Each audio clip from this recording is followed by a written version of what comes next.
the floor to Grzegorz and let us begin. Thank you. Dzień dobry. Chciałbym serdecznie przywitać wszystkich morning. It is my great pleasure to welcome all participants of our today's meeting. We're meeting under the umbrella of this project EWC Mentor. So let me first explain.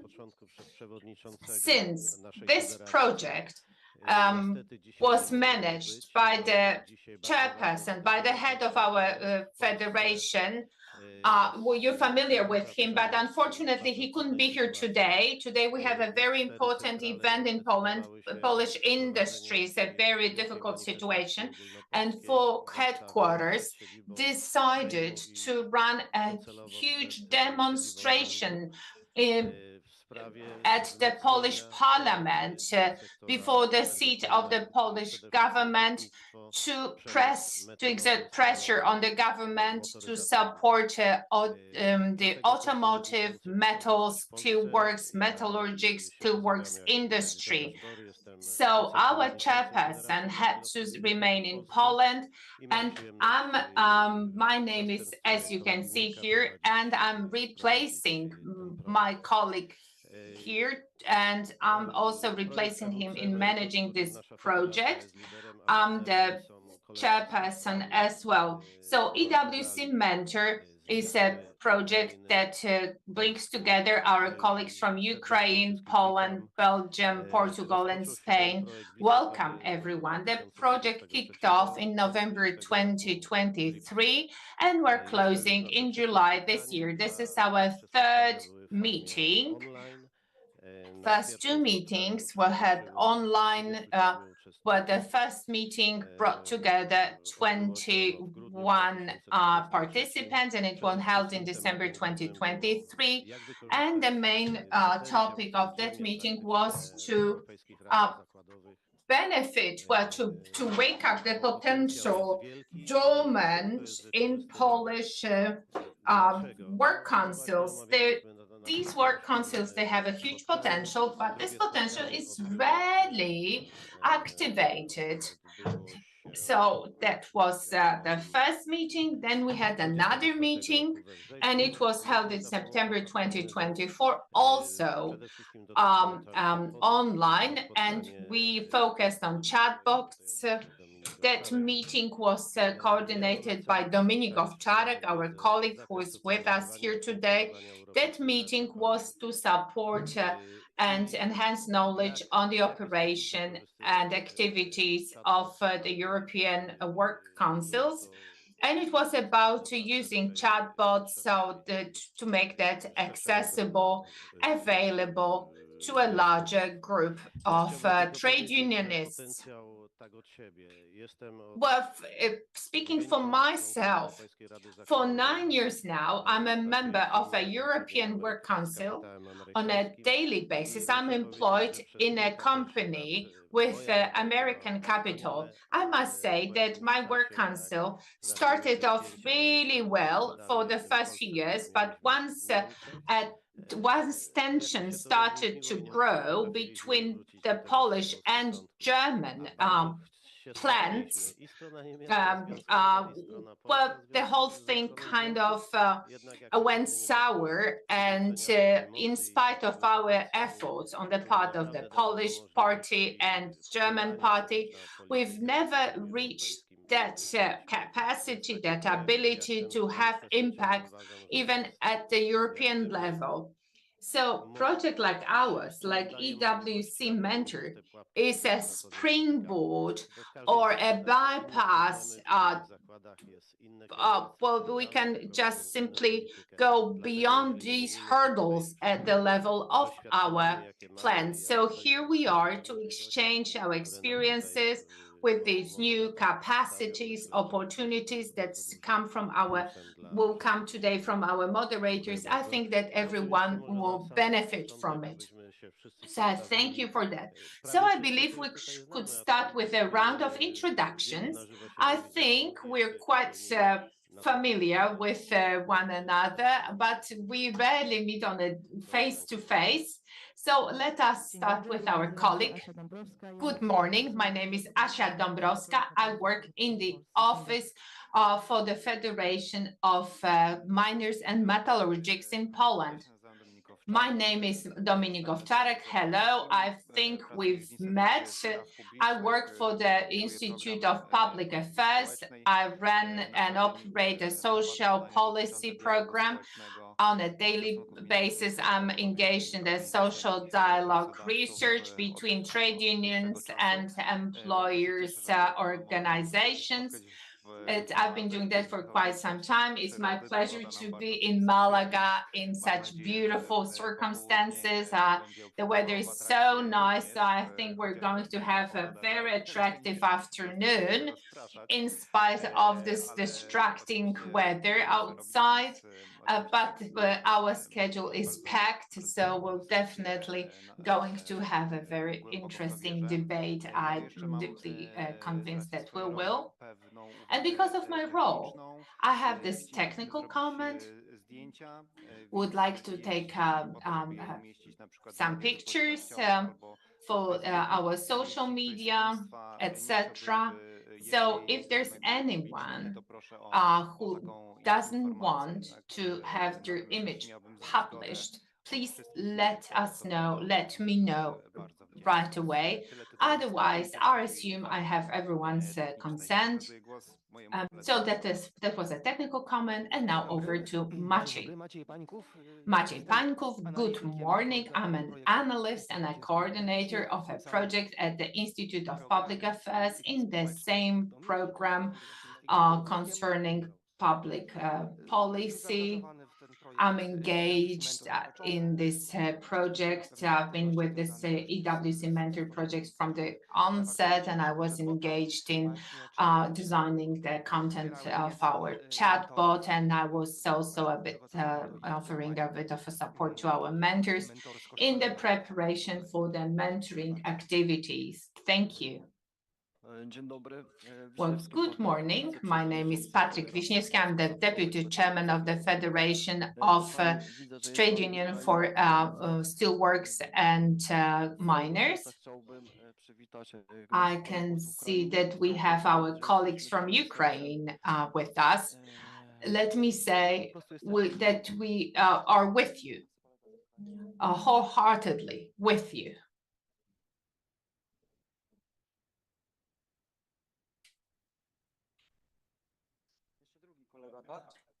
Oh, I'm very sorry. There's another colleague from Ukraine.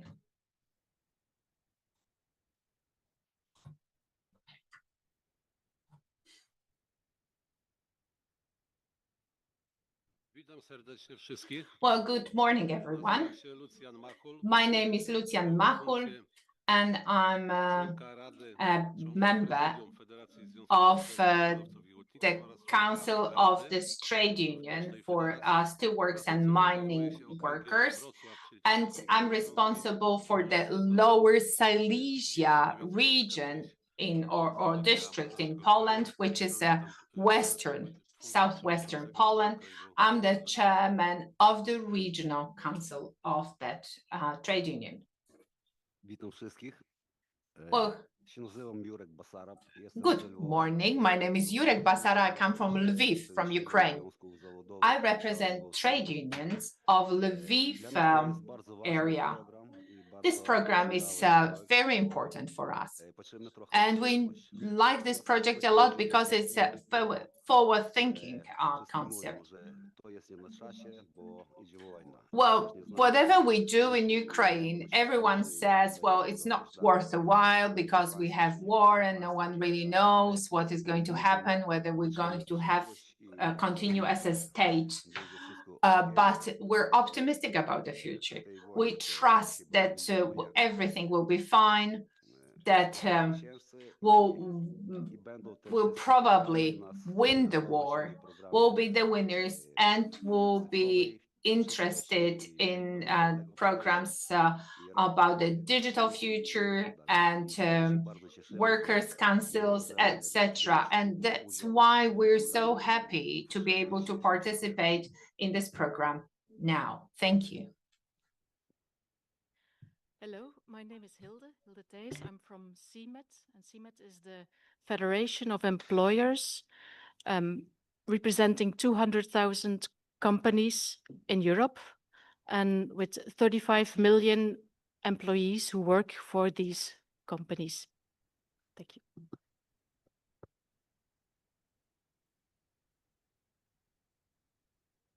Hi for all. My name is Oleg Dulinsky. I am a deputy chairman of ATULER, Association of Trade Union of Lviv region.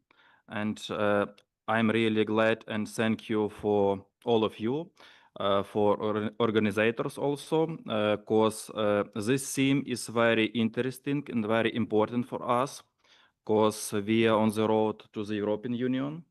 And this knowledge we take in this place, in this conference, in this project, we give to our members. They are interested also in such information, and it is very important for us. So one more time, thank you, and for all members of this conference also. Have a nice day and work. Thank you.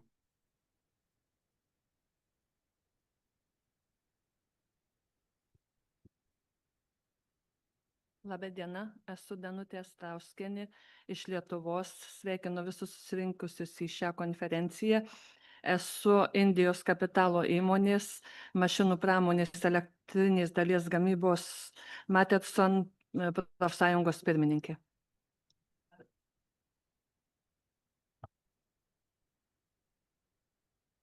Labą dieną, aš esu Marija Varasimavičienė. Iš Lietuvos, iš Vilniaus, esu Lietuvos metalistų profesinių sąjungų susivienimo pirmininkė. Nors dabar technologijos labai pažengusios, bet tikrai džiaugiuosi, kad mes turim. My name is Maria Varsamovichene. I'm the chairperson of the trade union for steelworks sector in Lithuania. I'm so happy that we can meet face to face, because face-to-face contact is the best, and I would like to thank the organizers for giving us this opportunity to meet in person. Thank you. Buenos días. Yo soy Ricard Juan. Después del último congreso de la Federación de Industria de Comisiones Obreras. Well, good morning, and thank you very much for inviting us to this meeting. I represent Comisiones Obreras from Spain. And again, it is my pleasure to be here. Would certainly benefit from the fact that we can meet face to face. We'll have a debate and have interesting discussions. I again come from the same organization, Comisiones Obreras. We represent a federation of the industrial sector, so we represent subsectors of various types. So it's the industry, heavy industry, automotive, farming, agriculture and food production sector. So we're very happy to be here with you today. Bom dia a todos. Helder Pires, represento a FIAC Metal. Good morning, everyone. Helder Pires. I'm responsible for work safety and hygiene, so HSE. As we come from the mining sector, from the industrial sector, so the automotive, pharmaceutical, etc. So industry production. So I hope that this meeting will be engaging and interesting, as so the previous meeting. Very happy to be here. Good morning, Joaquim Gervasio. I'm one of the chairpersons in our organization. So we have we work for the, I work for the energy sector. Well, good morning, everyone. Actually, I'm not a member of FICI Metal because Helder and Joachim have introduced their organization. I'm responsible for general management in FICI Metal. We are the biggest federation of trade unions in the industrial sector in Portugal. And then Pires is going to give us a presentation later today. So undoubtedly, you'll find out more about our contribution to the project. We have a lot of experience when it comes to European Work Councils. So it is our expectation that we have a lot of learn from one another. Thank you. My name is Grażyna Spytek-Bandurska. I'm an expert in the labor market and social dialogue and employers. I represent employers organization. We're a national organization. I'm also a member of the Council of Social Dialogue. And I work for Work Councils. I'm very happy to be here and be a part of this project. Thank you. Good morning, everyone. My name is Artur Żarnoch. I'm the chairperson of metal and steel production workers for Kraśnik plant, and I'm the chairperson of the Federation of Metal and Steel Workers in Warsaw, and I'm a member of the governing council of the Federation of Trade Unions for steel and workers and miners in Warsaw. Well, welcome everyone. It is my pleasure that we can sit, all of us here today, and debate the situation. Well, it's about Ukraine to some extent, but we can also discuss this Green Deal. Well, actually, let me be very clear about that. From the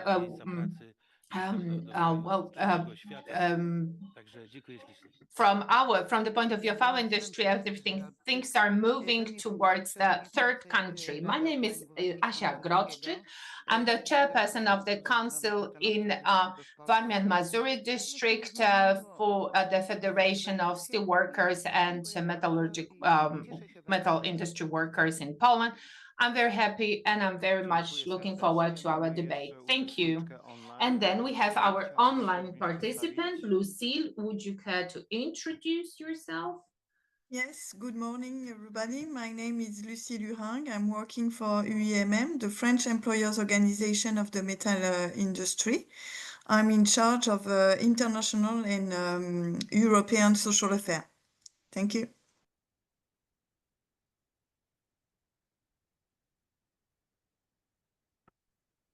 Bardzo serdecznie dziękuję za przedstawienie się wszystkich. So thank you very much for the introduction. Thank you very much for that round. I'm very happy that we've had that opportunity to meet and to come together here. So that is what was emphasized by our Lithuanian colleague. I think that we all can agree that face-to-face meeting, that direct debate is the best. Well, I think that after the pandemic, this is a standard that some meetings are held online for the sake of cost efficiencies.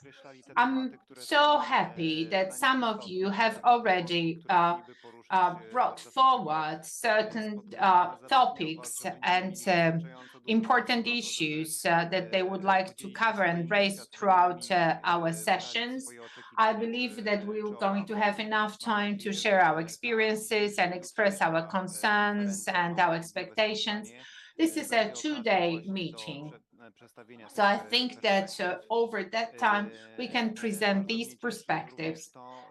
I'm also very happy that the specificity of the project is so focused in terms of participants. We have people from the workers' side and employees' side and employers' side from regional, national, and European level.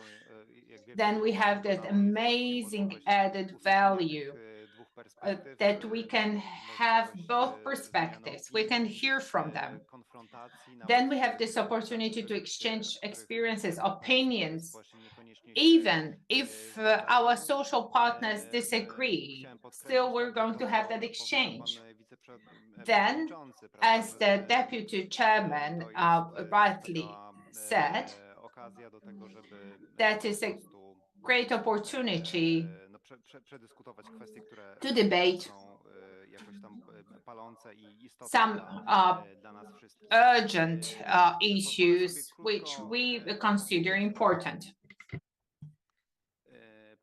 Let me share with you briefly the program, the agenda for today's meeting, today's and tomorrow's meeting. I realize, of course, that all of you received the agenda, but let me just remind you what's ahead. So we will start with a short summary of what has happened, what has been going on in the project, so that we can see the project as a whole, and we can then refer back to certain stages of it and what we managed to achieve. Then we will move on to discussing the results of particular parts of the project, so monitoring, that is an essential part of the whole undertaking. Excuse me, it was not monitoring, but mentoring. So we will discuss mentoring and conclusions from the mentoring part of the project. Then we will move on to the innovative product and discussing the product that was the result of our cooperation. And by this, I mean our chatbot. This is the plan for today's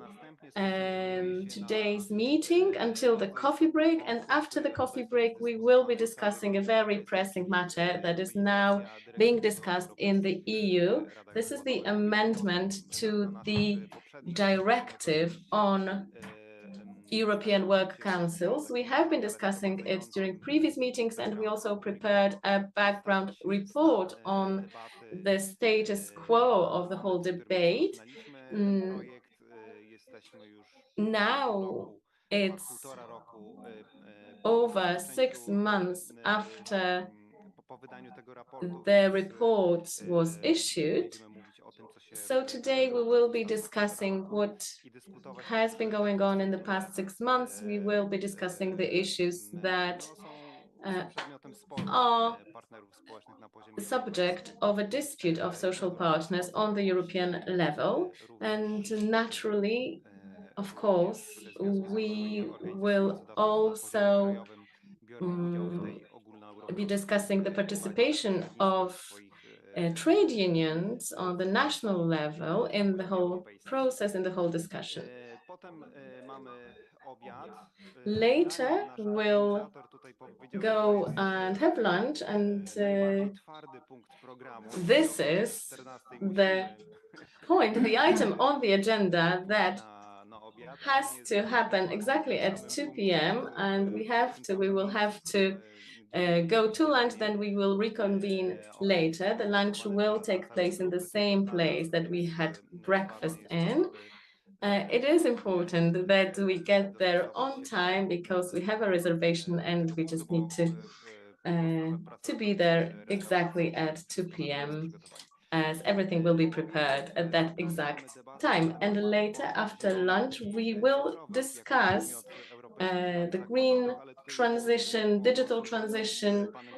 And after the consultation process with the chairman, after discussing this with the chairman, we started thinking whether we should perhaps move it to 1 p.m. somewhere before lunch, but we'll see how the whole dynamics of the meeting, what the dynamics of the meeting will be like, and we'll see how much time will be needed for previous items on our agenda. So perhaps this debate will take place before lunch or as planned after lunch. The decision is up to our partners and the chairman in particular. I will, of course, agree with whatever is decided. And then we'll end today's session with a short summary of today's meeting. This is also something that can be moved to tomorrow's session, and we can start with that. We can start the second day with a summary of today. So now let me move on to the plan for the agenda for day 2. We will start with a presentation that shows the perspective of employers and trade unions on European Work Councils. This is something that is already listed here in the agenda. We'll talk about the costs, benefits, desired changes. And I assume that the main context for this discussion will be the amendment of the Directive on European Work Councils. This will be discussed further tomorrow, first thing in the morning. And after the coffee break tomorrow, we'll focus on the main and the last, so to speak, product of this project. This is the final report, summary report, and it will summarize the whole project, the results, the main conclusions that were drawn, both in terms of the mentoring module, the mentoring part of the project, and the part that consisted in developing our chatbot tool. We will also devote some time to conclusions and recommendations. I would like to concentrate on these conclusions and recommendations later that day. I would like to present them to you. And with the conclusions from our discussions today and tomorrow, we'll perhaps be able to modify the final conclusions, final recommendations, and to modify the report. We already have the draft of the report. It has been prepared by us, representatives of our institute, but there's still a chance to modify and to present the final version that will include your remarks, your modifications. And let's move on then. Lunch again. This is a fixed item on our agenda. Once again, just like today, tomorrow we'll have lunch at 2 p.m. And after lunch, there's a discussion planned. The discussion will be on the future, the perspectives of the European Work Councils, and the role of the partners, projects similar as this one. And I also got a suggestion here. If we manage to discuss everything that we plan to before lunch, then the discussion again will be moved to perhaps 1 p.m. or shorter, this short period before lunch, if we have time then. Do you have any remarks, any comments? No comments, no questions or remarks. Okay, thank you. Please bear in mind, ladies and gentlemen, that our entire meeting is being interpreted by our wonderful interpreters that are now in Krakow. So this is the magic of digitization of new technologies brought to you, ladies and gentlemen. This is the 21st century. We have interpreters that are now several thousand kilometers from where we are seated, but we can hear them live. We can hear real-time interpreting, and this allows us to communicate directly and understand one another. It amazes me, it continues to amaze me. Thank you to our interpreters for their work. And that's it. I believe that's it from me. Now, please let me move on to the presentation, an introductory presentation. Yes, I have everything that I need. Let me see if it works, if everything's working properly.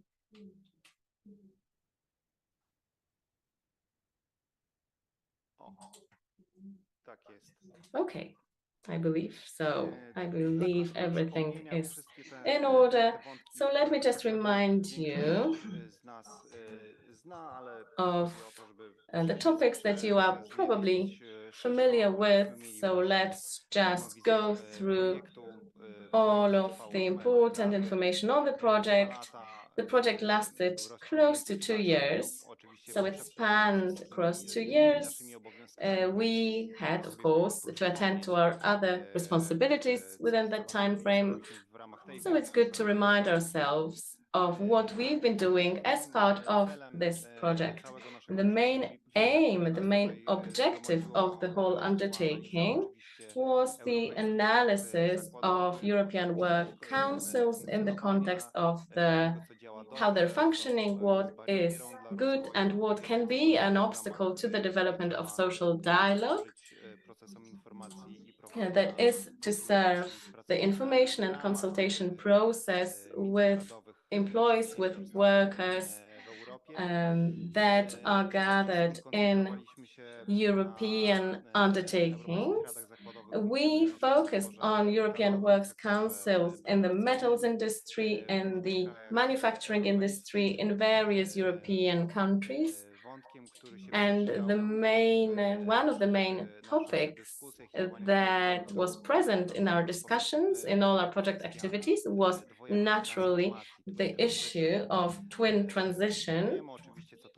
We, of course, know what it is, but let me just remind you very quickly. Twin transition is the process, or in fact, processes that are intertwined, and they concern the use of new digital technologies and decarbonization processes that are related to the implementation of the European Green Deal. Let me just remind you that the main objective of the European Green Deal is to move EU countries in the direction in which they reach zero emissions of greenhouse gases, so that the greenhouse gases emitted by European countries is equal to those that are absorbed by the green areas, mainly in Europe. This is not a project that is out of context. It is a continuation of our previous research activities, previous discussions. So we are basing our conclusions, our recommendations on your experiences, your various partnerships, and the activities that you are undertaking. That is why we started off with a summary report that was to summarize your previous experiences so that we could build on that, and we didn't have to duplicate certain efforts. An important objective of the project was to build a network of mentors. So mentors, advisors, teachers, people who have extensive practical experience and expertise, and that enables them, allows them to provide advice to members of European Works Council.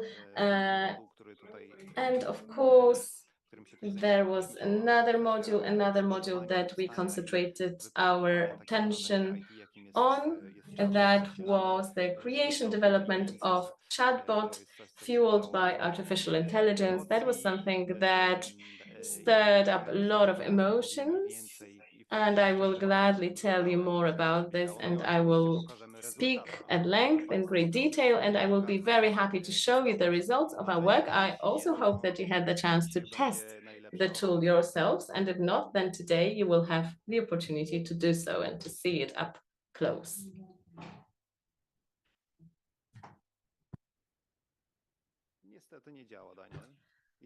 Daniel, something's not working.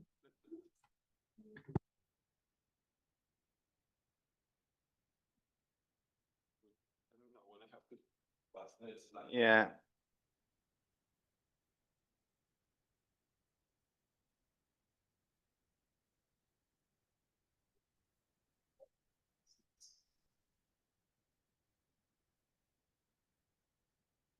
Projekt był uporządkowany w kilka... All right, we have the project structure here. Several topics. Oczywiście oprócz zarządzania, które zawsze Apart jest from management and coordination, that is the constant element of all projects. The project structure included the various goals. So the creation of the network of mentors, the whole mentorship program, and then the development of the chatbot of our tool. Next. No, it's okay. All right. Good. Perfect. Thanks. Okay, moving on to our next slide. Now everything seems to be working properly. In December 2023, maybe you remember, maybe you recall that moment, but a lot has happened since then. The whole world turned upside down.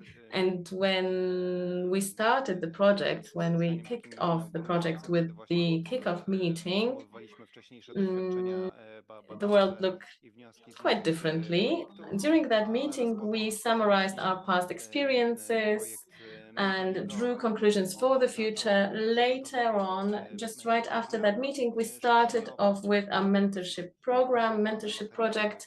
We prepared various materials, written materials that consisted of, on the one hand, materials related to the functioning of European work councils, and on the other hand, we had materials on the twin transition that I referred to a moment ago.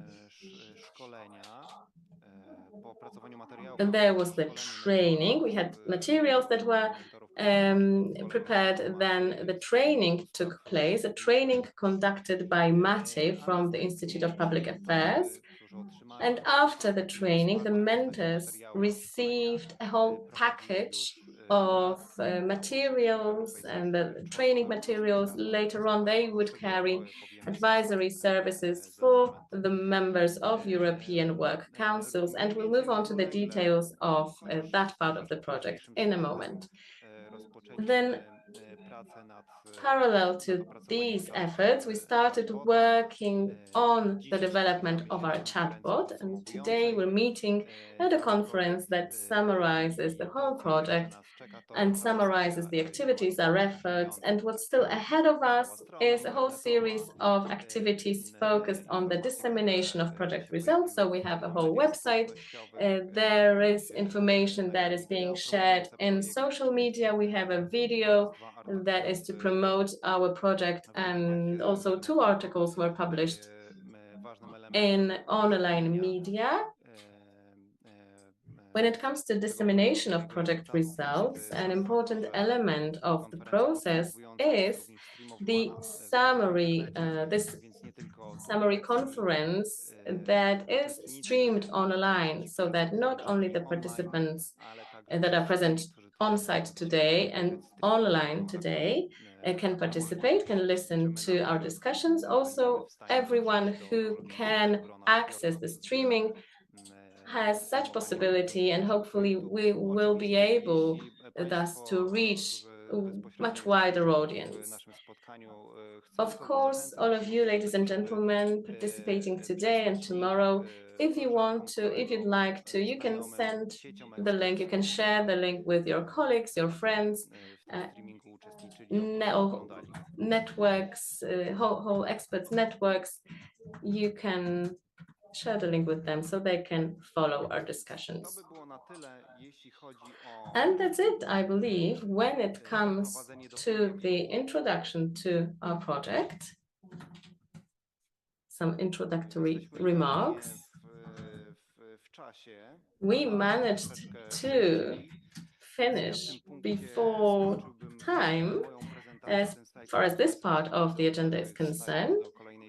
This slide is a slide that concerns another part of my presentation. So for now, I would like to ask you, ladies and gentlemen, do you have any questions? Probably not, because these are all matters that are well known to you, and we've been following these developments, all of us, on a regular basis.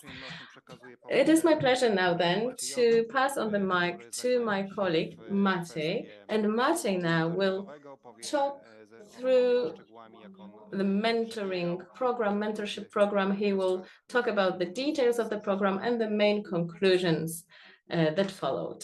Thank you. Thank you very much. Let me just move the mic a little bit.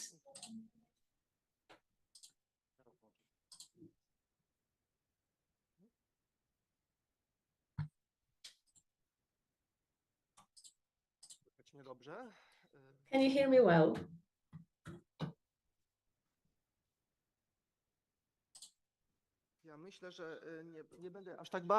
I believe that I won't be getting into a lot of detail. Of course, this activity was a very innovative one. This is our take on that.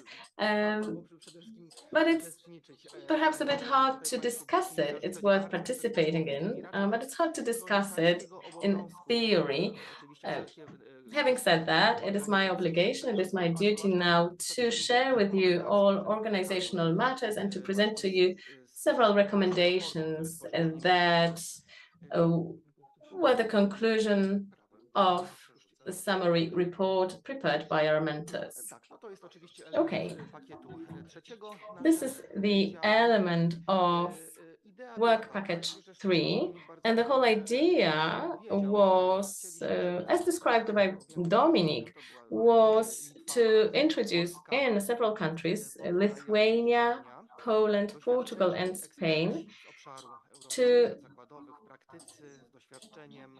have practitioners, mentors that have experience in European work councils, to have them share their knowledge in these countries with the less experienced representatives of trade unions, representatives of employee organizations interested in the topic because, for instance, they wanted to set up a European work council in their corporation, or maybe they wanted to join a European Work Council as delegates.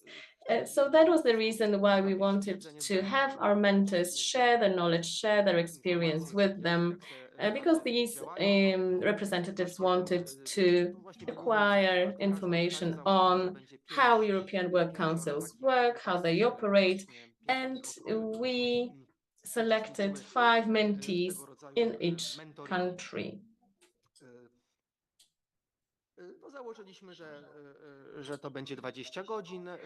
We assumed 20 hours during which the knowledge, the experiences would be shared. We wanted to encompass a lot of topics, to touch upon a lot of areas, and all of these activities were, of course, developed and had a particular order in time.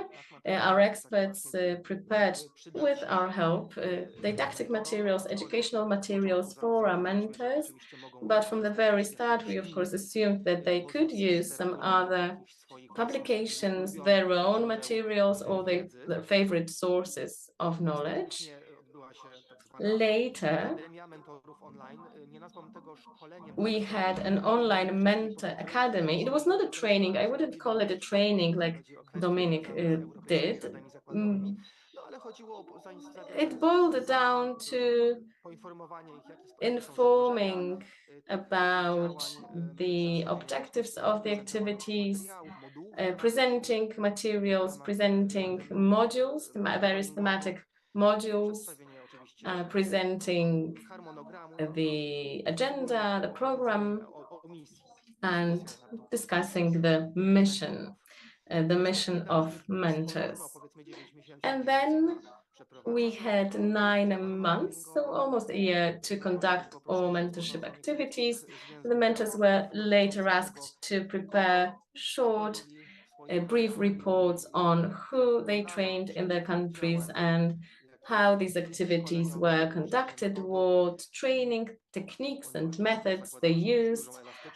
We gave them a lot of freedom, a lot of flexibility when it comes to the manner, the way in which they can conduct these mentorship activities.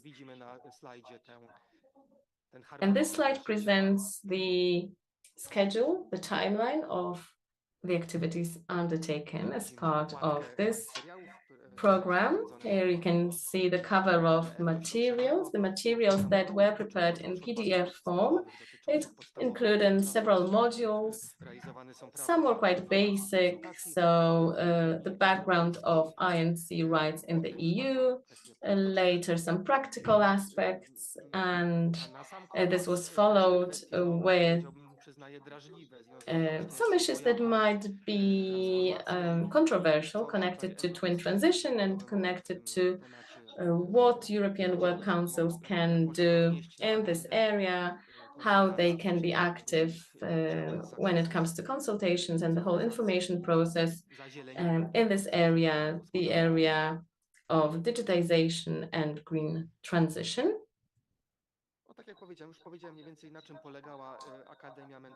So I already mentioned what happened during the online Mentor Academy.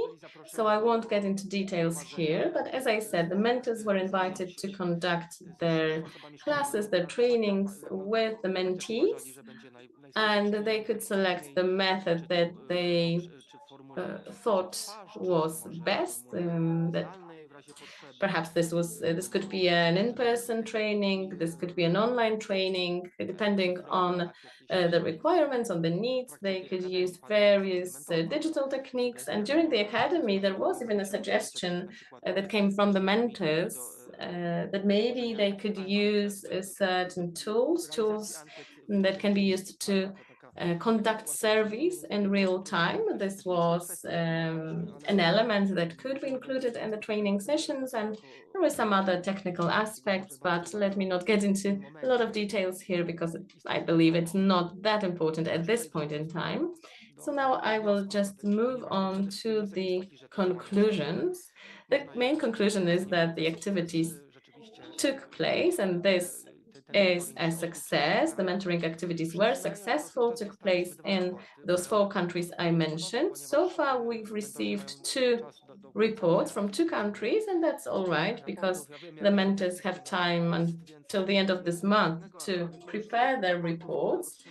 And from the reports that we have already received, we gather that the whole process was quite engaging and quite interesting. In Poland, we faced some problems. They might have been the result of some force majeure events, random events. Portugal também entregou o seu relatório. Okay, guys. Okay, so maybe never mind. No, it's no problem, but Portugal sent the report. Jeśli mogę się odnieść do tego króciutko. Dziękuję, Helder, za podkreślenie tego. Thank you, Helder, for stressing that Portugal has also sent in its report. We appreciate that. I am sure that we simply didn't get it yet. And that's why we made this mistake saying now that only 2 countries delivered reports so far. Our final report has been elaborated on the Lithuanian and Polish reports that were sent in that we received, but of course we will be more than happy to include the conclusions from those 2 other reports. We are planning to do so. This is the plan, and we will stick to it. So that's still a work in progress. Don't worry, everything is fine. Everything is according to schedule. I believe it's just a matter of weeks that we will have a full report, including all other reports, national reports, but I'm happy to hear that the Portuguese report is ready, and we will be dealing with it right after this conference. Okay, and now moving back to this issue of obstacles, the obstacles we faced in Poland. two mentees had to participate in the training on their own, to follow the training on their own, based on the materials that were delivered by the mentor. But the mentees were all very much involved in the process, in the trainings. They were very much interested in the topics discussed. And in Poland, again, at the beginning, the involvement, the commitment was not that great. So our mentors were a bit disappointed, but later this was improved once the process started.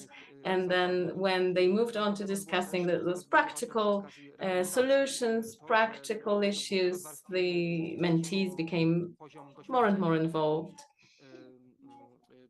Also, the levels of experience varied between members, particular mentees. So that was another question that's perhaps worth touching upon.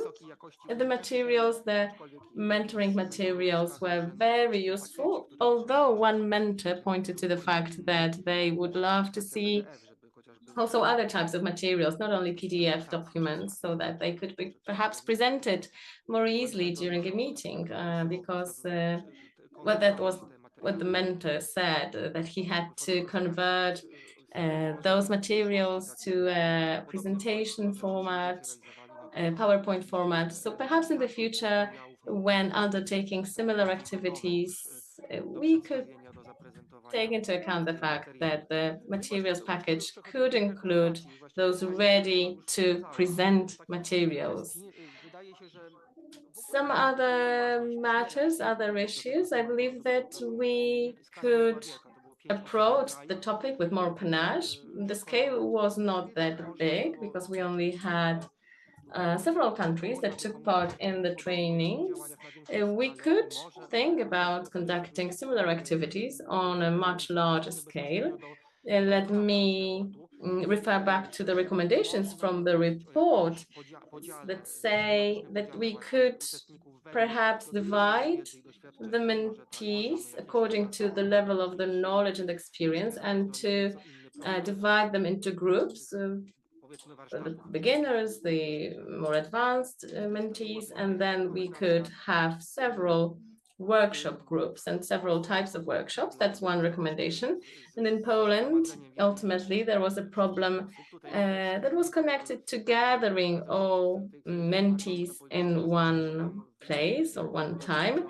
In Lithuania, that was more flexible because the activities conducted in Lithuania were of various types, face-to-face, online, and hybrid events. So that's one thing that we could also introduce in Poland. And of course, at an earlier stage, it would be worth to disseminate the information on the project, and so that we could involve more mentees in the process, so that we could have more participants. And another point, I've already mentioned them, that we could have more types of materials, not only a PDF document that needs to be converted or modified according to the needs of our mentors. We could have more types of materials. And another point, another important point, we could present mentees with some preliminary introductory materials that would allow them to prepare for the training sessions, but that's up to discussion. Perhaps everything should be done as part of mentoring sessions. And another interesting idea that is connected to GDPR and the protection of personal data. This was something that has been suggested by one of the mentors. He suggested that we could record the sessions so that later on, the people that weren't present as a result of various other commitments or force majeure events, they could follow the sessions, and later on, this could also serve the dissemination of the information, the knowledge, information on our trainings. So this This one final aspect. And I believe that is all. I promised not to talk for too long, and I believe I managed to do just that. I don't know if you have any questions or suggestions, remarks, ladies and gentlemen, concerning my presentation, my part of the presentation, maybe Helder. Of course, we will become acquainted with your report, but maybe you'd like to jump in here and add something to what has been said.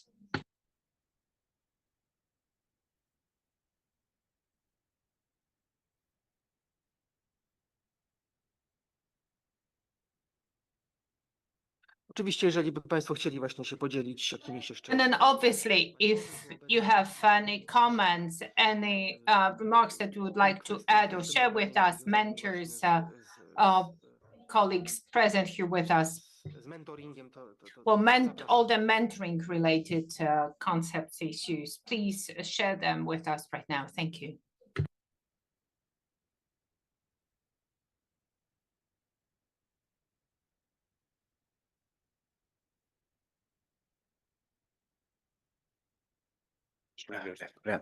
Nós tentámos fazer 2 sessões, mas como nós temos sempre muita atividade em termos sindicais e os dirigentes, porque o objetivo foi... Actually, we attempted at holding 2 mentoring sessions, but we have so much work to do in our trade unions, and the purpose was to train people from the top of the trade union. Will explain what all these EWC thing entailed.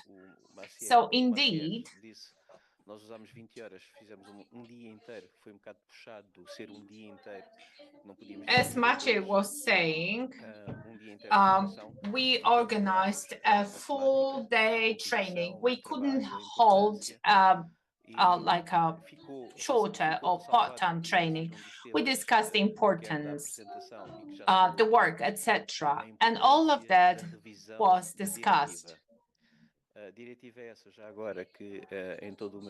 We debated then the imperative to analyze this directive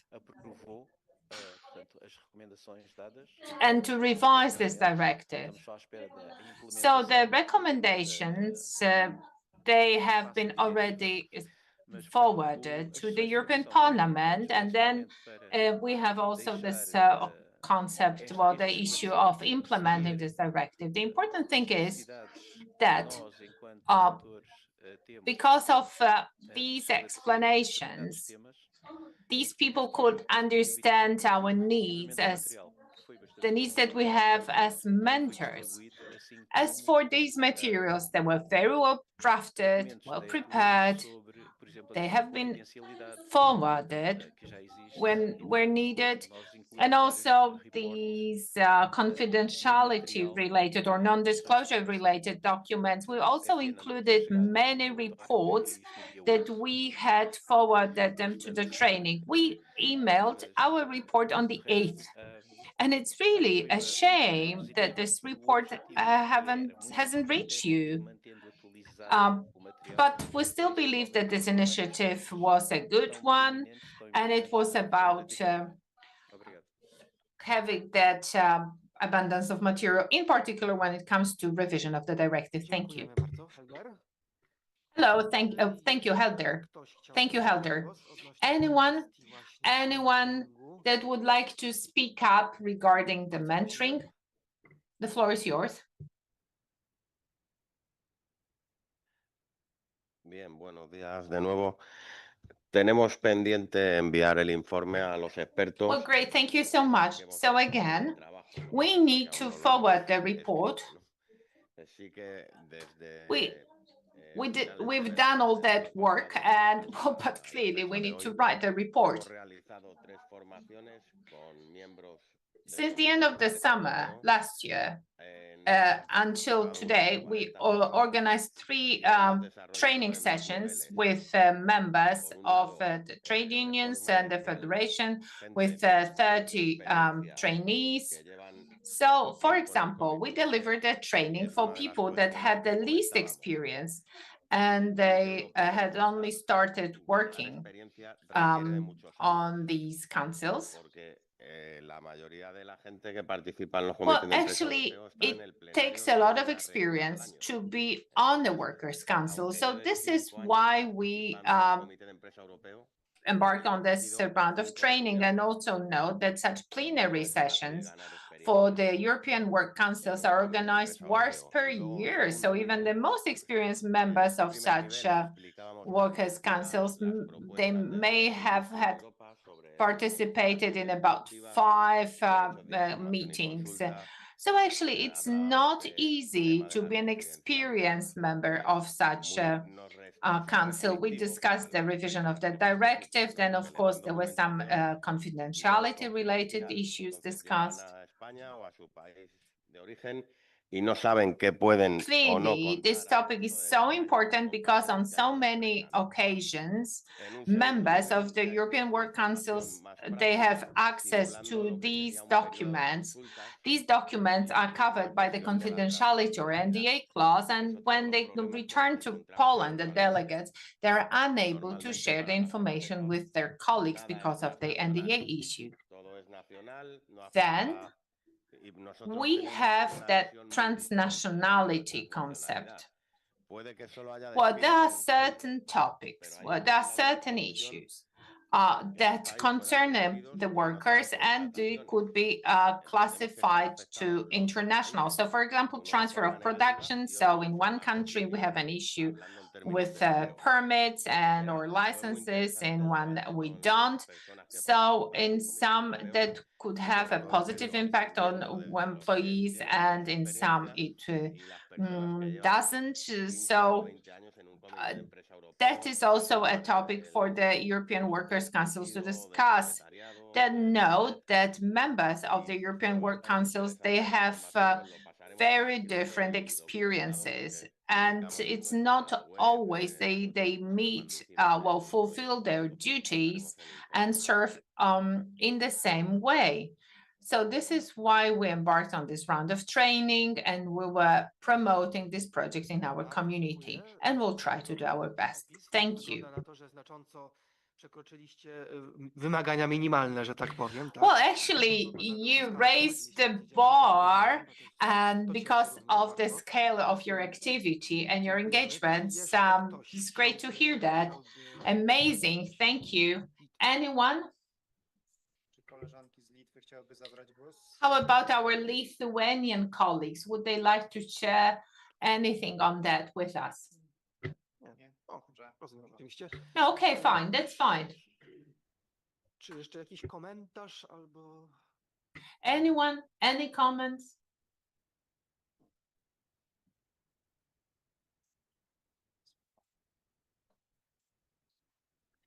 To jeśli nie mamy tutaj więcej komentarzy, to bardzo serdecznie. If there are no comments, thank you very much for this session. Well, it's worth adding that the mentoring program was carried out in 4 countries only, and unfortunately, these are not all countries of our partnership, and we've regretted. But that is how the project was defined. We couldn't do anything about it, and we had to follow the grant agreement. On the other hand, we don't think that there would be any obstacle to using the materials developed under the project. They're available on the project site website. They're also available in English. Well, they could be used, they could be translated into your respective languages whenever that's needed.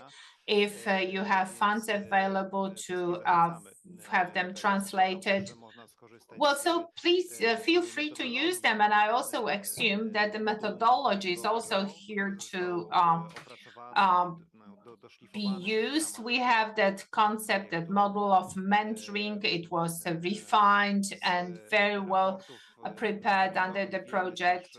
We also have the mentoring report, and we know what should be improved and corrected in this area in the future, and these conclusions will be presented in the final report. So if you'd like to follow up on that in your respective country, or perhaps just use that in your countries, please let us know, and we'll be happy to hear about the improvements that we've had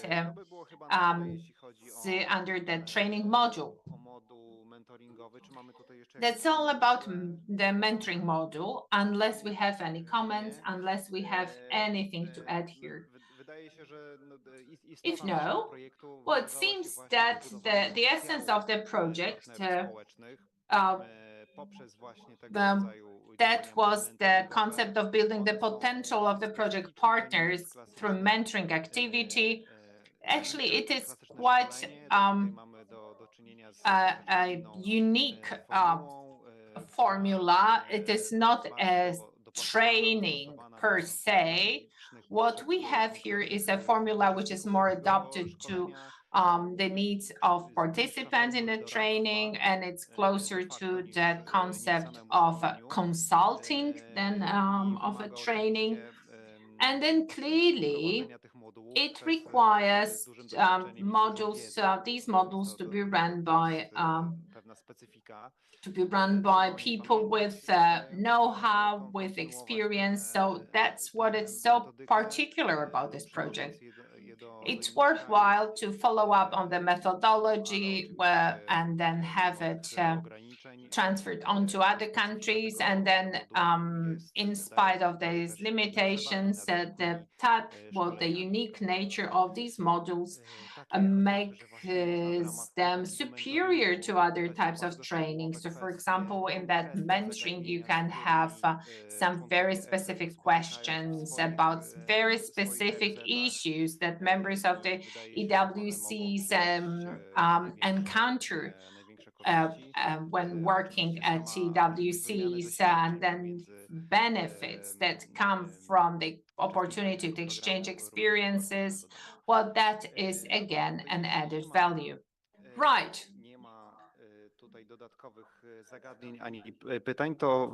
So in absence of additional questions or points, I believe that we can move on to the next point on our agenda. And that is the chatbot. EWC chatbot, discussing an innovative technology. We would like to have this presentation, please.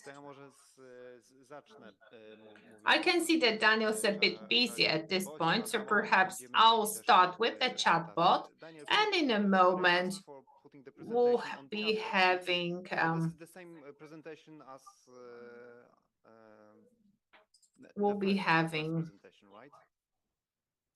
the presentation on chatbot.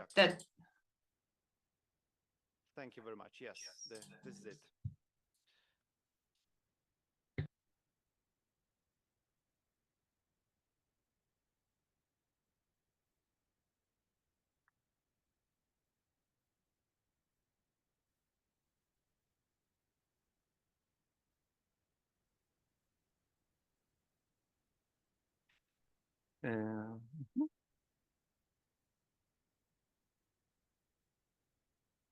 Okej. Teraz już chyba wszyscy powinniśmy widzieć te prezentacje również na naszych tabletach. Thank you very much, Daniel. I think that we should have the presentation on our tablets. I must admit that we're a bit enthusiastic about this chatbot development. Over the past 2 years, well, that was a very short period. We all ardent fans of the artificial intelligence, I believe so. Everyone has been trying to use the GPT chat, and I'm positive that everyone heard about that instrument. And well, I think that we've all been using all different algorithms powered by the AI. Like, for example, when you're checking the weather forecast on your mobile, you use the AI, even if you're not aware of that. Well, so our approach was to develop a chatbot that would focus on the topic of the European Work Councils. Actually, that is a unique instrument at the level of Europe. I don't think there is a similar tool anywhere else, so we're actually very, very proud that we could develop that tool under this WC Mentor project. And we're very much looking forward to disseminating this tool by our social partners and you, ladies and gentlemen, here. We hope that it will become very popular. So what's the added value when comparing this chatbot to the GPT chat? Because you can ask the same questions to Chat GPT or other AI programs or concepts. You can ask them about EWC issues. So what would be the difference? Why would anyone want to develop a separate tool dedicated to the EWCs? So the secret here is about the input. Because we have this engine, we have the chatbot powered by the AI engine. So different tools, AI tools are fed by the content available on databases, on the internet. So the AI needs to be fed by data. We are well aware of that.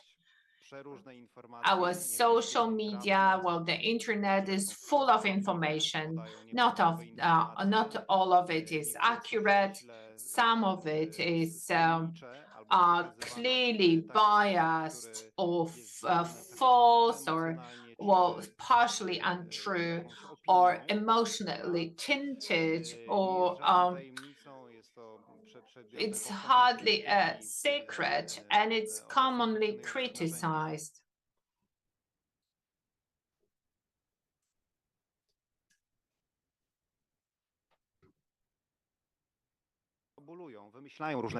Well, that the AI invents some facts or ignore some facts which are on the database platform. So our tool was to respond to that ignorance, to such gaps, knowledge gaps, and to some biased opinions or certain tinted or disfigured or disfragmented outlook on the situation. So we wanted to have the right backup of the tool.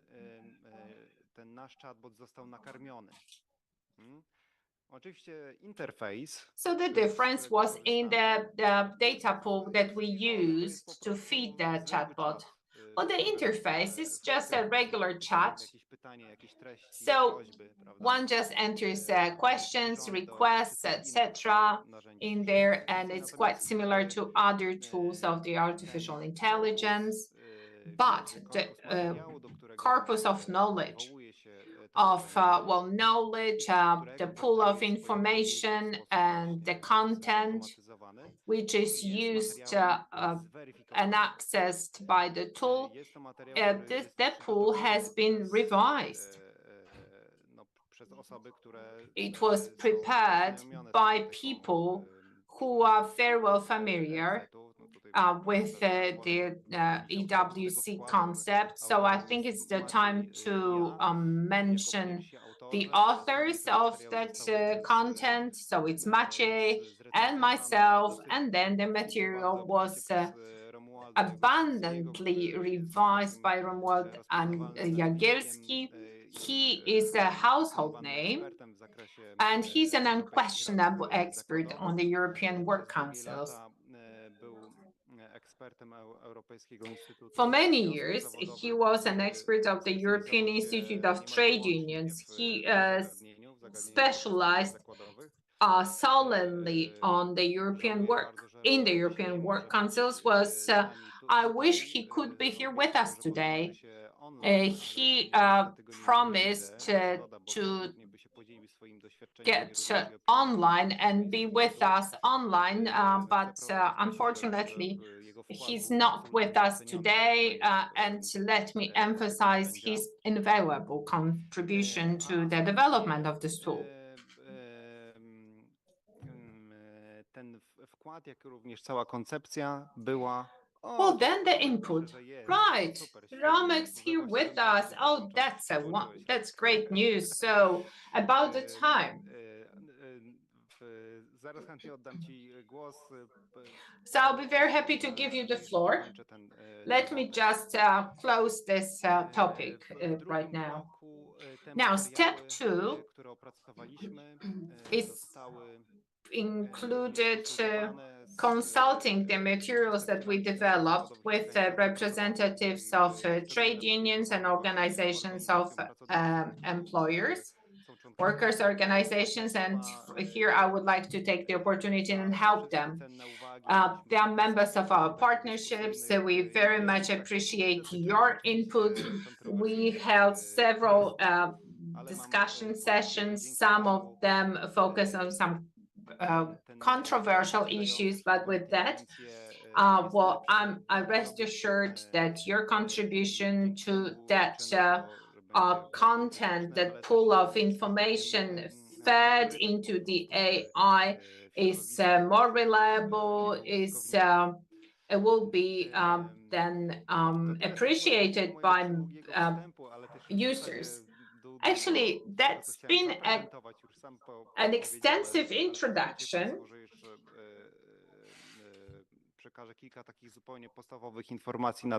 Now, let me give you some quite basic information about the assumptions underlying the instrument. This tool was to support setting up new European work councils, because first and foremost, what we need is information at the moment when we want to set up such a body. So this knowledge that's available immediately, and the form is accessible. You don't have to go through directives, legal acts. You just need to ask a question to the chatbot. That seems like a really good solution, right? And we wanted to make something that's very user-friendly, that is very simple, and that is to be based on verified knowledge that points to the benefits of setting up European work councils, that allows users to obtain certain recommendations at this initial stage. Later, of course, these recommendations need to be verified, not with an artificial intelligence, but with a human intelligence, because something that we need to say now is that we're all fascinated with the possibilities of this tool, and by this I mean artificial intelligence, but we need to also be quite reasonable in that, in our awe and amazement. And I believe that we need this healthy attitude, because when discussing such aspects of our everyday lives, everyday reality, now we just need to have some common sense.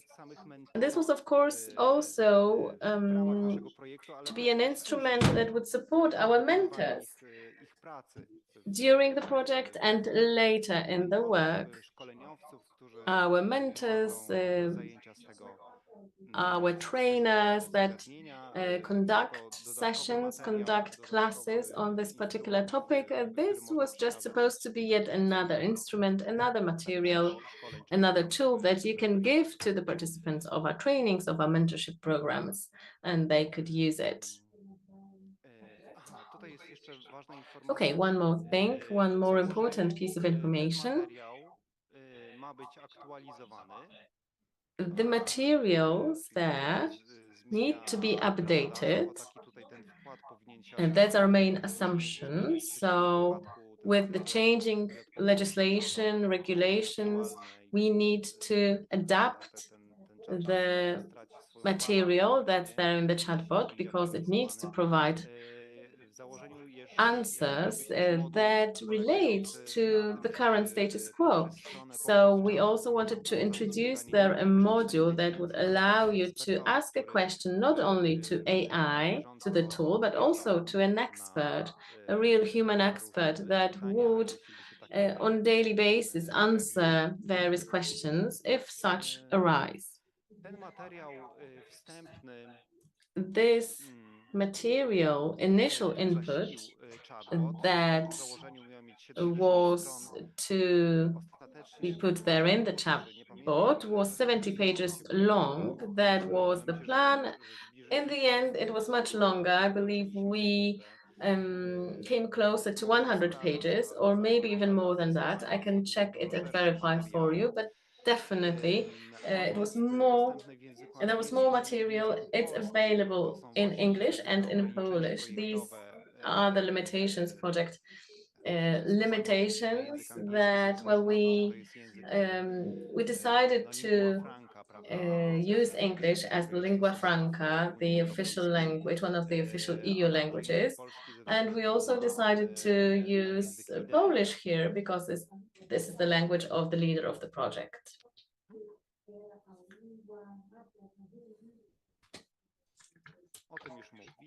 Okay, we discussed this before, the authors, the team, the consultation process. That was a very valuable part.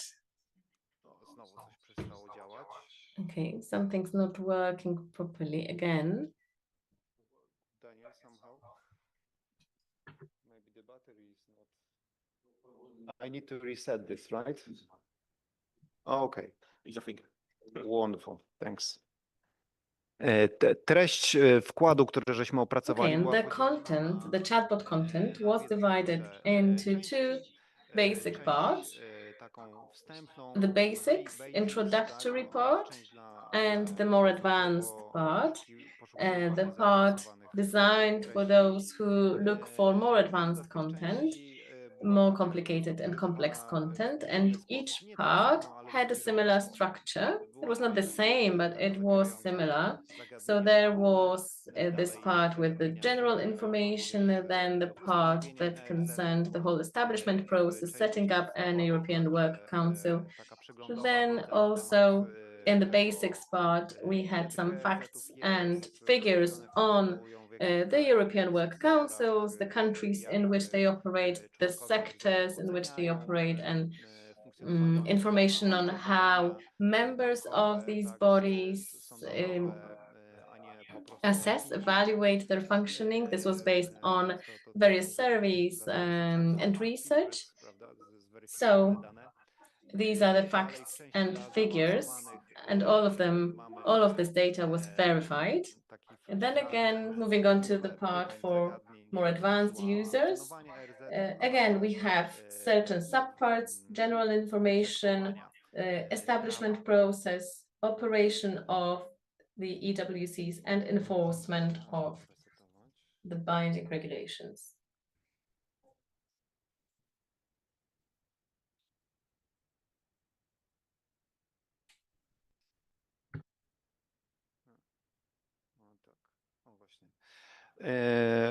I think it's working or not. It's not. All right. W takim razie, skoro mamy problem Okay, z... very well. If we have this problem here with our remote controller, I won't get into details here. We have all these topics and subtopics that are mentioned in this slide and the next slides. Let me just leave you with this one. Here we have various types of questions that have been predefined, and later we provided answers to these questions. The answers were part of the materials that we developed. So this was how the process, what the process looked like, more or less. And can we move on to next slide? I can't remember. Could you go through these slides? Forward. You have better hand for that. Let's click up for that. Yeah, that's what I'm doing.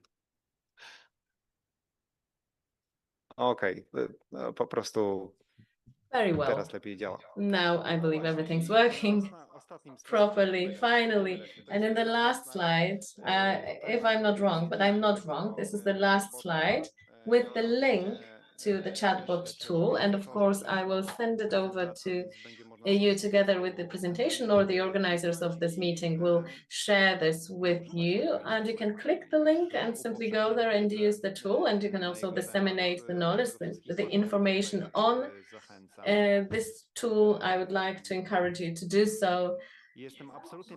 And what else can I say? I am certain that Romek Jagodziński would also like to speak on the topic of our chatbot. So let me finish now and pass on the mic to Romek.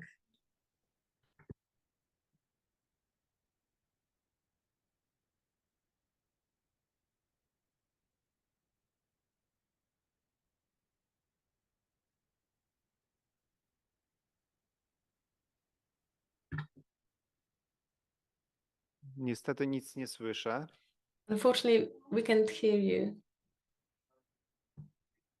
Okay. Rzeczywiście. Yes. Well, Romek is traveling, and yes, unfortunately, he won't be able to join in. He informed us about that. Sorry. Maybe let's agree on the following. Romek, when you can, when the conditions are right and you can join us and speak, we will try to give you the floor, whatever issue we're discussing at the given time. But I would love to hear your opinion, your perspective, point of view on the topic. And I wanted to give you the floor because your input was invaluable when it comes to creating the chatbot input. And in the meantime, as we wait for Romek, I would like to encourage all our other partners present here on site and online to share their opinions, their views on the tool. So please go ahead. You can tell us what you think. You can tell us if you can see yourselves using such a tool in your work, in your everyday life. Go ahead. Thank you, Dominique. As for me and our organization, chatbot, it is like a new step in learning, new step in information you could take. Because in past, all our projects, we do like a website, basic information. You can look, read video content or text, and that's all. But chatbot, and you can interact. You can ask, and you can take an answer. And if this chatbot also gives you an opportunity to have an answer of experts, live expert, I think in our organization that it is very cool. So this opportunity chatbot, as we look and try it, it is 10 from 10, I think. So great job, really. Thank you. And once more about language, Poland and English, I think it's not a problem for everyone. We have online translators and programs to take in online in this link, or you can use any translator to translate your language and use it. Thank you. Bom, algumas notas. A primeira é que consideramos que esta ferramenta é muito importante, sobretudo yes, para... we agree, and we believe that the tool is very, very important. First of all, It is important for representatives, employees from countries with no EWCs or countries that just recently exceeded the EU, where the culture of social dialogue is not yet properly developed. This tool might be of great importance to them, but also such tools, please excuse me for saying that, but such tools need to be needed. There has to be a need for them. So I'm just wondering about how we are planning to develop the content further so that the answers that are given to employees that want to set up EWC, because we're constantly learning, we're constantly getting to know new things. So how can we develop the tool so that it also gives answers with answers that respect privacy, right? Answers that are in line with all GDPR provisions. This is, of course, a very controversial topic. Sometimes it can cause a lot of disputes and problems between employees and employers. Sometimes employers do not want to give certain types of data that for the employees are key.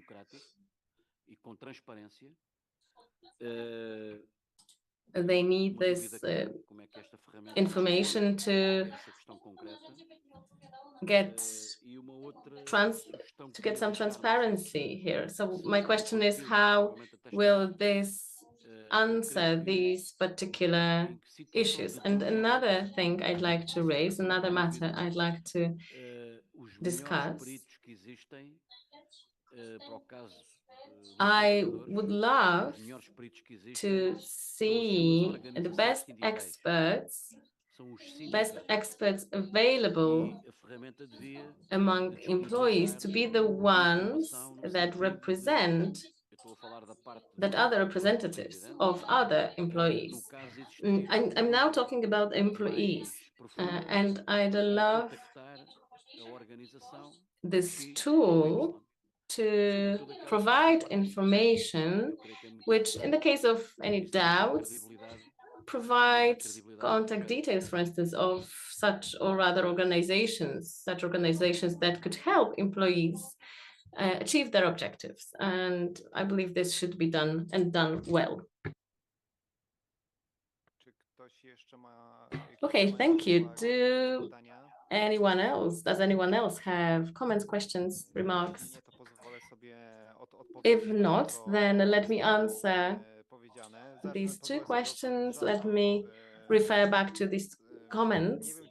I will start with a joke. Perhaps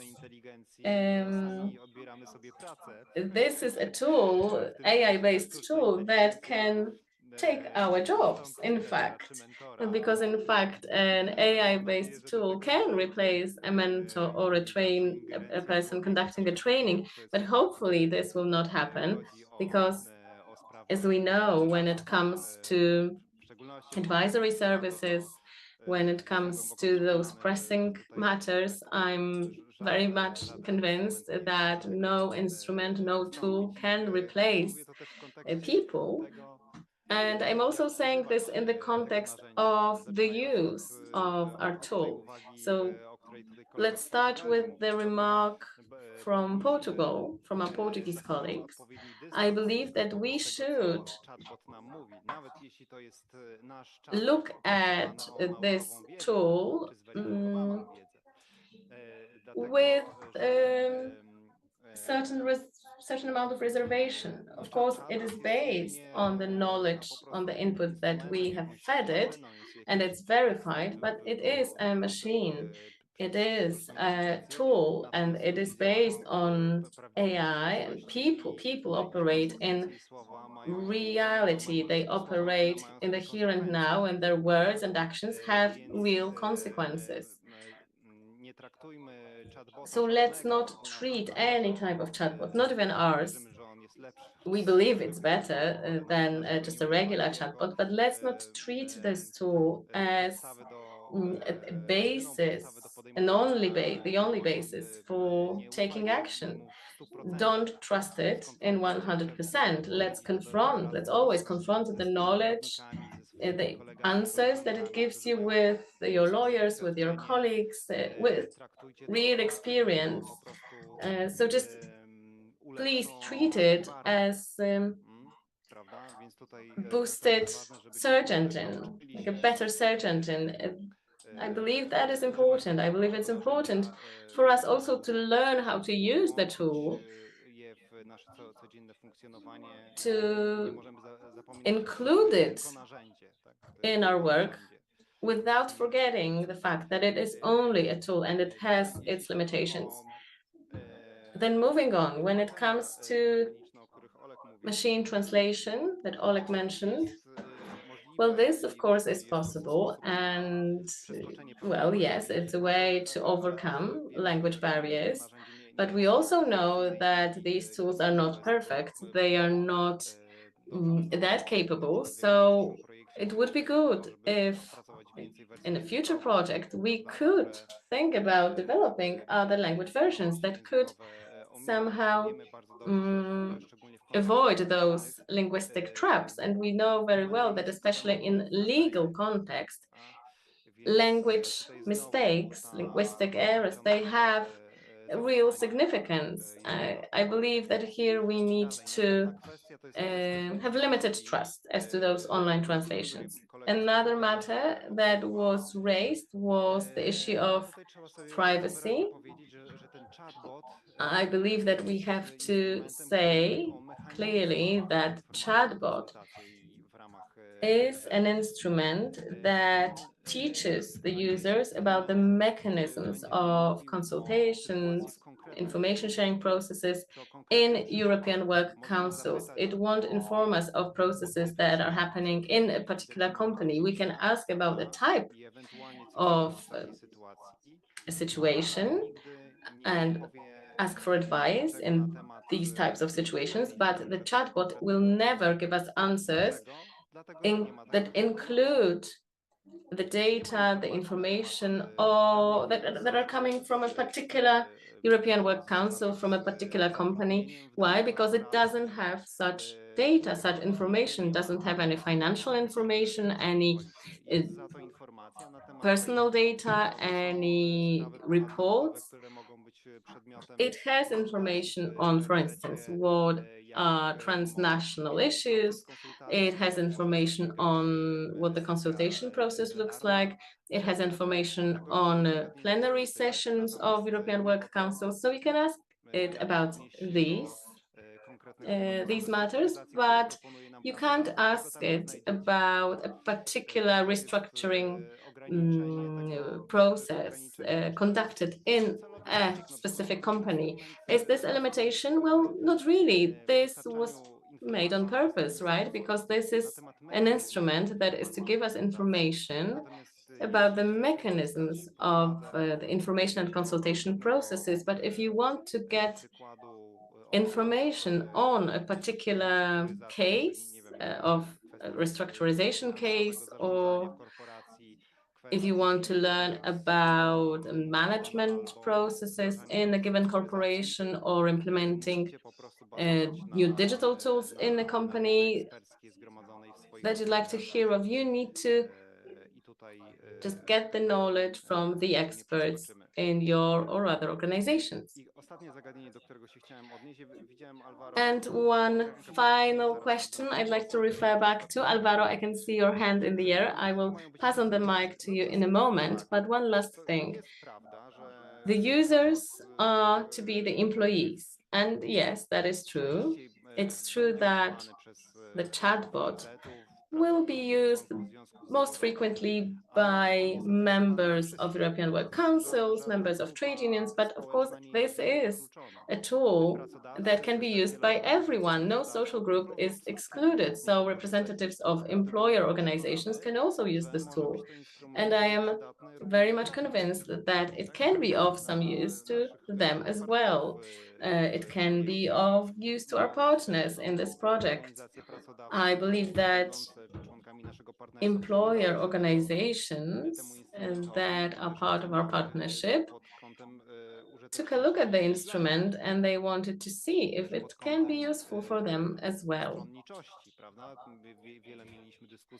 We had a lot of discussions here about various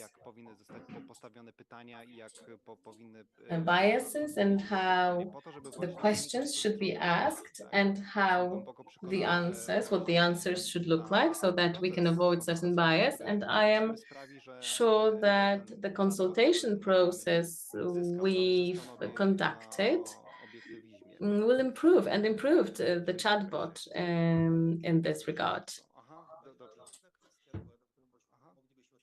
One other issue, Maciek, go ahead. Dominic, yes, thank you. I believe that there's one other thing we need to discuss. What if the input is not enough, insufficient? Romek Jagodziński, we had his contact details and the user can ask a question. If the answer given by the chatbot is not sufficient, then for some time until the end of this project, or maybe even longer, you can contact our expert, our live human expert. Yes, yes, that is the plan. Although I'm not sure if this function is on, we would need to verify that, to check that. But yes, this is the plan, and I would love to see the function there, because this is the value added of our tool, our chatbot. So thank you for that remark. Muito rápido. Fiquei na dúvida se o Dominique respondeu à minha questão. Let me just share my doubt. I'm not sure if Dominique referred back to what I said before, because I wanted to stress something that I have already mentioned. I was speaking about situations in which chatbot can't answer our questions. Of course, it would be lovely to have a human expert, but I believe that the chatbot should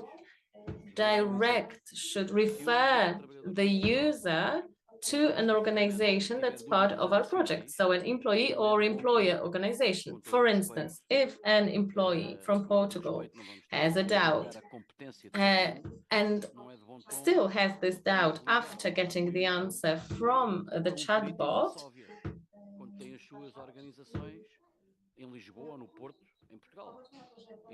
then in such case, if the employee, the Portuguese employee, needs further assistance, he or she should be able to contact a Portuguese expert, an expert that is familiar with the market. Thank you. Thank you. Yes, this is a great, a wonderful remark and recommendation, and I just simply think we should take this into account so that in the chatbot we had references to partner organizations, trade union organizations from a particular country, so that these organizations can further provide further support. Alvaro? Sí, un poco. Mi pregunta era relacionada con. Thank you. I had a question, and it concerns the way in which chatbot consumes information. Because, for instance, when we take a look at Gemini or ChatGPT, these algorithms, they can learn as they acquire more and more information. So that I wanted to ask you about this process in the case of our chatbot, because as I understand, as I see it, the chatbot has access to a database and it can learn. Is that correct? I'm only making this comment because at this point in time, the steelworks industry here is in a crisis connected with different sanctions, and we need to take into account also the situation with the USA, with China, Great Britain, the whole system, and all of these economic sanctions that come into play here. So I wanted to ask if our chatbot has access to information from our sector. For instance, the situation in the motor industry, automotive industry, like Nissan, Volkswagen concerns. I work at Nissan, and we faced group layoffs, and that, well, this was a situation that was very difficult for our employees across the globe. That's why I'm asking this question. I believe that our chatbot needs to be learning, needs to be acquiring the knowledge. Bardzo dobre pytanie technologiczne i też praktyczne. Tutaj widzę, że Daniel jest trochę zajęty. Yes, I believe it's a very good question. Daniel, Miriam, I can see they're busy, but maybe they could support us in this respect. They could help us in this respect. But let me just refer to the questions connected with context and changes.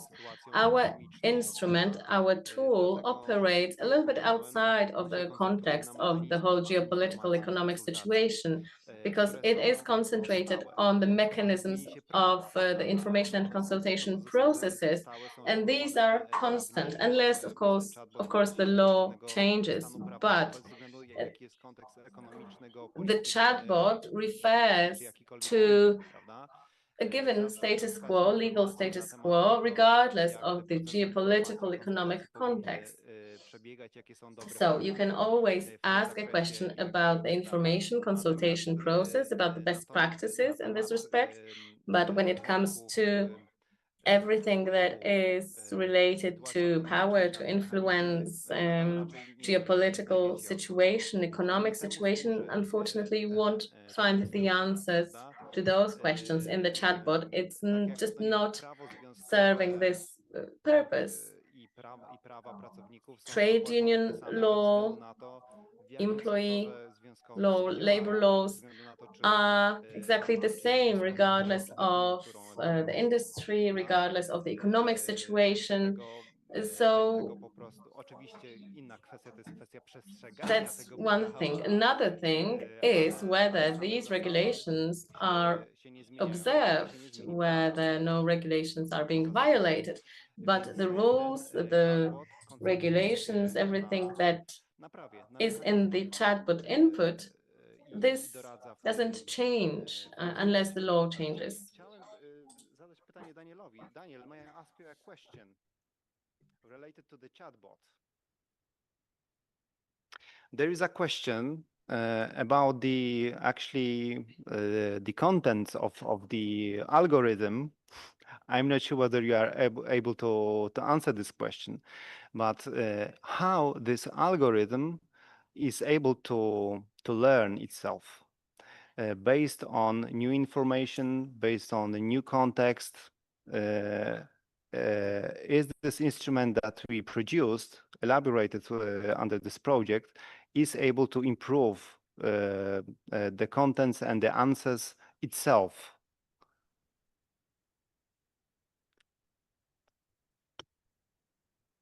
¿Qué tal?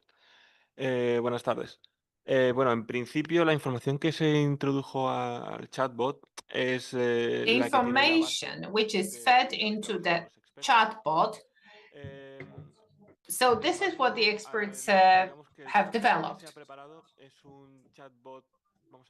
Still, the chatbot is a hybrid concept. So we have the pool, the basis developed by experts. We have the pool of data introduced to the database, but then we there's this context on the internet. So there will be questions and answers to questions, but the chatbot will never tell you I'm wrong unless you tell the chatbot that the chatbot is wrong. And also, let me say that if the chatbot doesn't have reasonable grounds or basis for information in the document, the chatbot suggests to contact an expert.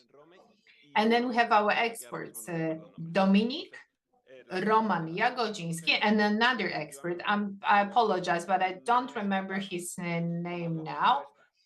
Rosario Heliok, right.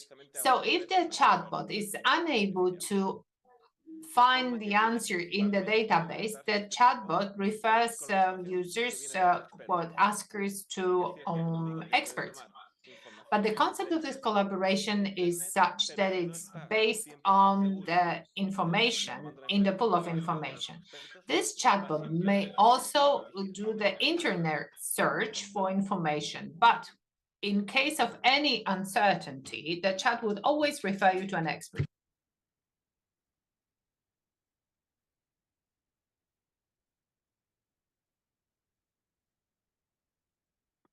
Yes, thank you.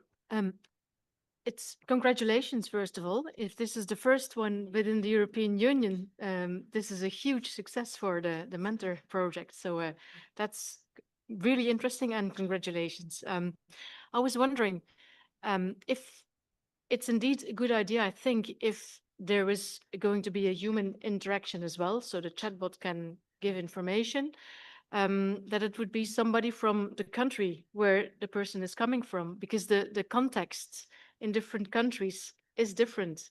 And we all have labor law, we all have European legislation that has been transposed in national legislation, but the context could be different. How social dialogue is being held in Denmark vis-à-vis Poland vis-à-vis Portugal. So it's always good to have an expert who really has knowledge of the national social dialogue context.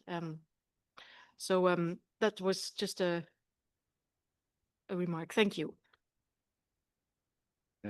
Tak, dziękuję serdecznie za ten komentarz. Well, thank you so much for your comment. Wydaje mi się, że to jest coś, o co powinniśmy. Well, indeed, I believe that this chatbot should be complemented. Well, that should be added to the chatbot, because as we heard from Danielle, as of now, there is only this option to refer to experts, to our consultants under the project. But I don't see a reason why there shouldn't be this possibility of contact EWC experts in country of when it comes to a specific country, and to have these context-based consulting advice.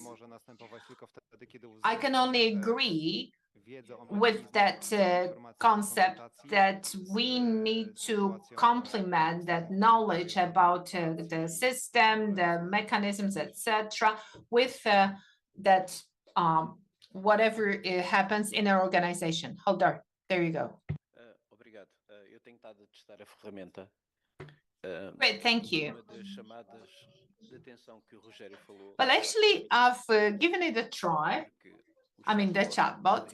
And there is one very important thing which I've confirmed. I've just confirmed that chatbot actually should refer users to the organizations which are members of this project.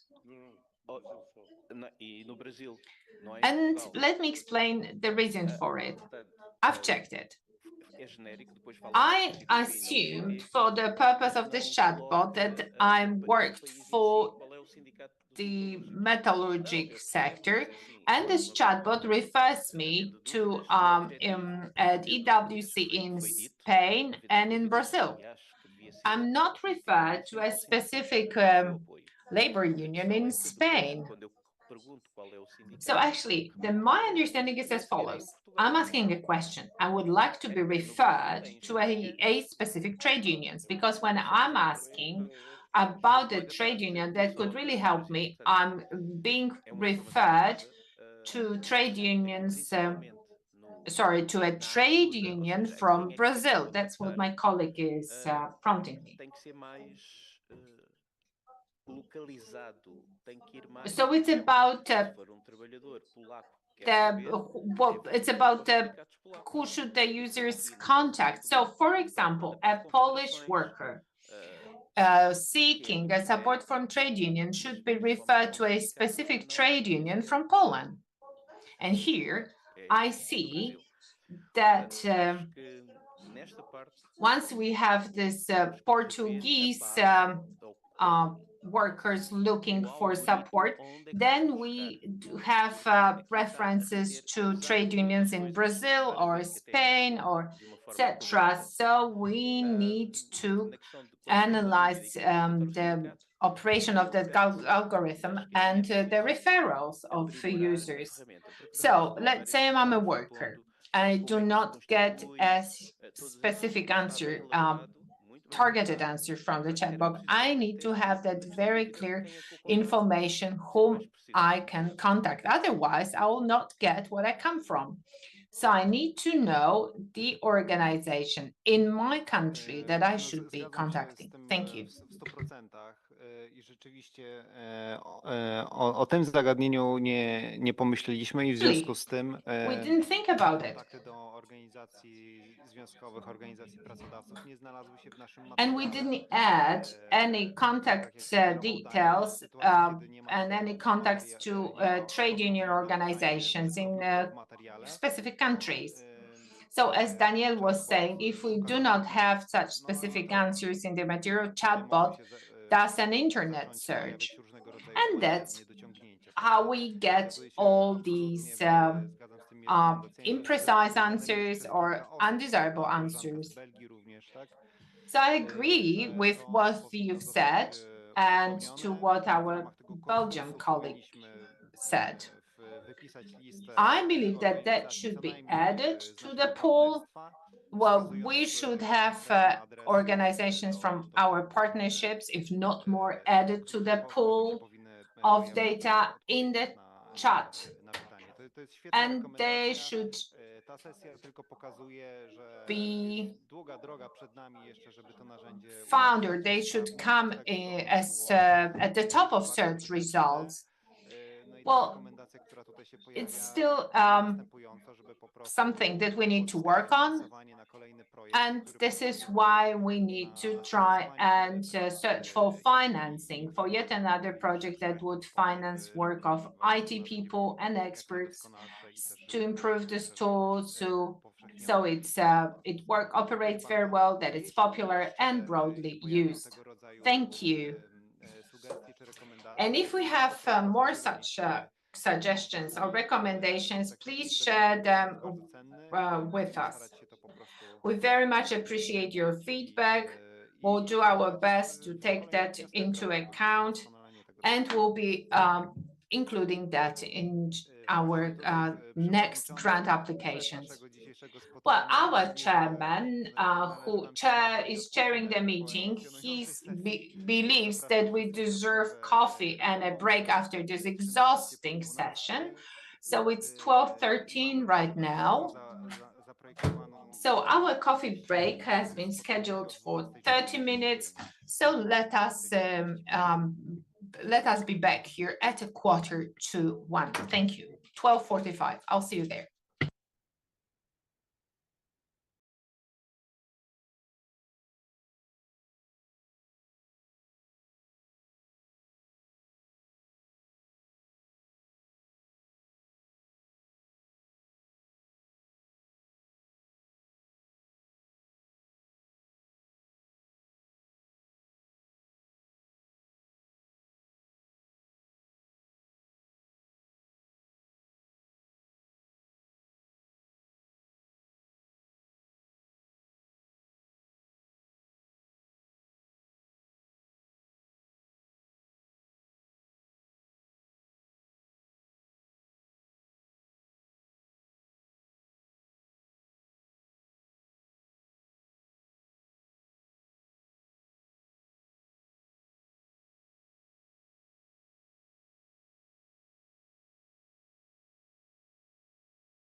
Tak.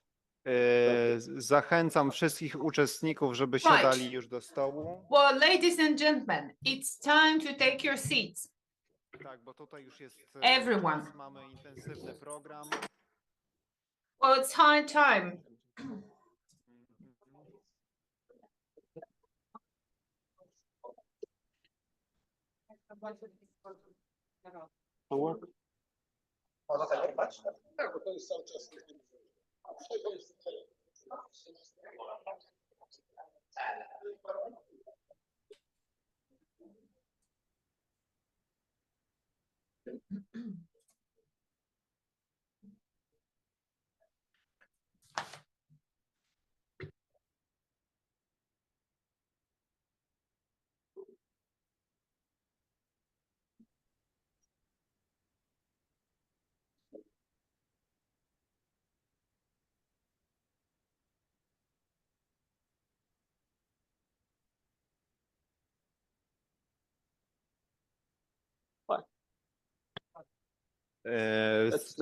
Zachęcam jeszcze raz wszystkich do tego, żeby usiąść do Ladies stołu. Ladies and gentlemen, please take your seats at the table, put on your headsets. Our translators, our interpreters are ready, are all set and ready to start afresh after the break. Well,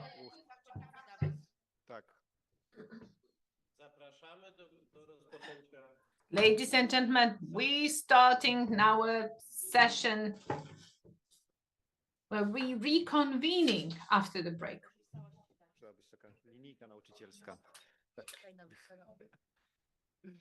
I think we would need some stricter measures to discipline. Well, for the sake of interpreters, we must be quiet, more or less, so they can hear us. Ladies and gentlemen, please take your seats. Thank you. And then, following up on our agenda, we're going to have to listen to Maciej telling us about the European Work Councils and updates on that.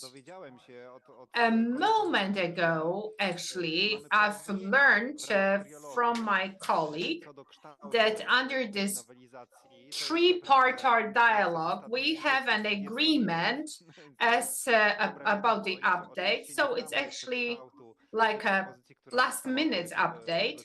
We don't know what is the exact wording of that new recast, so we cannot refer to that, but we'll certainly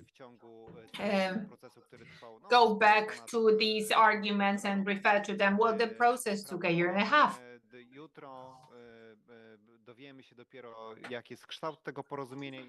I think we'll find out more about that agreement, that recast tomorrow. But let us wait first for the communique, for the official communique from the interested parties. And then hopefully at some point we'll learn more. So Maciej, the floor is yours. Tak, ja tutaj postaram się bardzo zwięźle opisać ten cały ladies and gentlemen, I'll try to be very brief and concise when describing the whole process. Let us go back to the roots of the process, just to give you a broader context. So that is the time axis with some key milestones in the history of EWC legislation. So we have these points in time. So the original directive enacted 31 years ago, 1994, then the first recast, which was so important for the future operation of EWCs, not 2009, then 2012. Well, and there was a recommendation to prepare a report on the implementation, like an overall assessment, to what extent that recast contributed to the recast of the EWCs. Eventually, the European Commission published its report on the implementation of that in 2018, and I'll present you very briefly conclusions from that report. Later on, as the European Commission had some hesitations regarding the conclusions from that report, these are my very private impressions, whether the Commission was uncertain whether that directive should continue with recasts, or perhaps there should be some soft measures like recommendations or explanations, etc. So given these hesitations, we would say that the European Parliament took over and requested some experts' opinions between 2019 and 2023, requested reports on the employee engagement or consultancy. So it took a bit of time, and then in 2023, shortly before the launch of our project, the European Commission announced, I apologize, but it was the European Parliament, not the Commission. The European Parliament published these published these reports. Then the European Commission responded to the resolution of the European Parliament. The Commission adopted the resolution, and after these short consultations at the early 2024 saw a publication on these new recast concept. When the social partners referred to the proposal, and then the European, the EESC referred to that proposal, and then since 2024, the social dialogue continued, that tripartite dialogue that was upheld in Poland by them, or coordinated from the Polish side by the Ministry of Labor. So most likely we're heading for the happy ending, and we will be having the final draft agreed by and between the social partners. I mean, the draft of the recast. So that was in a nutshell. And then in a nutshell, just let me remind you that that first recast of 2009 was essential because it added some very clear definitions, mandatory or essential for the operation of EWCs. So like concepts and definitions or in transnationality, clarifications of transnational competences, so with definitions of information, consultations were added, then certain procedures were added, some requirements like, for example, presence of experts when negotiating agreements, that was introduced. Negotiation team, social partners were engaged in the sense that the European social partners had to be notified about negotiations, about setting up a new EWC. So a number of innovations introduced, and that was introduced at the time, and then we had experts from trade unions, and we could hear from them that further refinings, further improvements were necessary. Then employers' organizations, they claim that the set of rules here is satisfactory and the EWCs operate well within the framework. Trade unionists are more skeptical about that. And then some say that there is some room for improvement.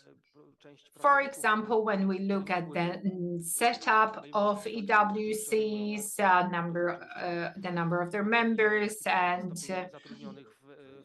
and basically engagement of workers in the sense that there is a certain set of criteria that makes workers eligible. So there could be that not all workers may have their delegates in the EWCs.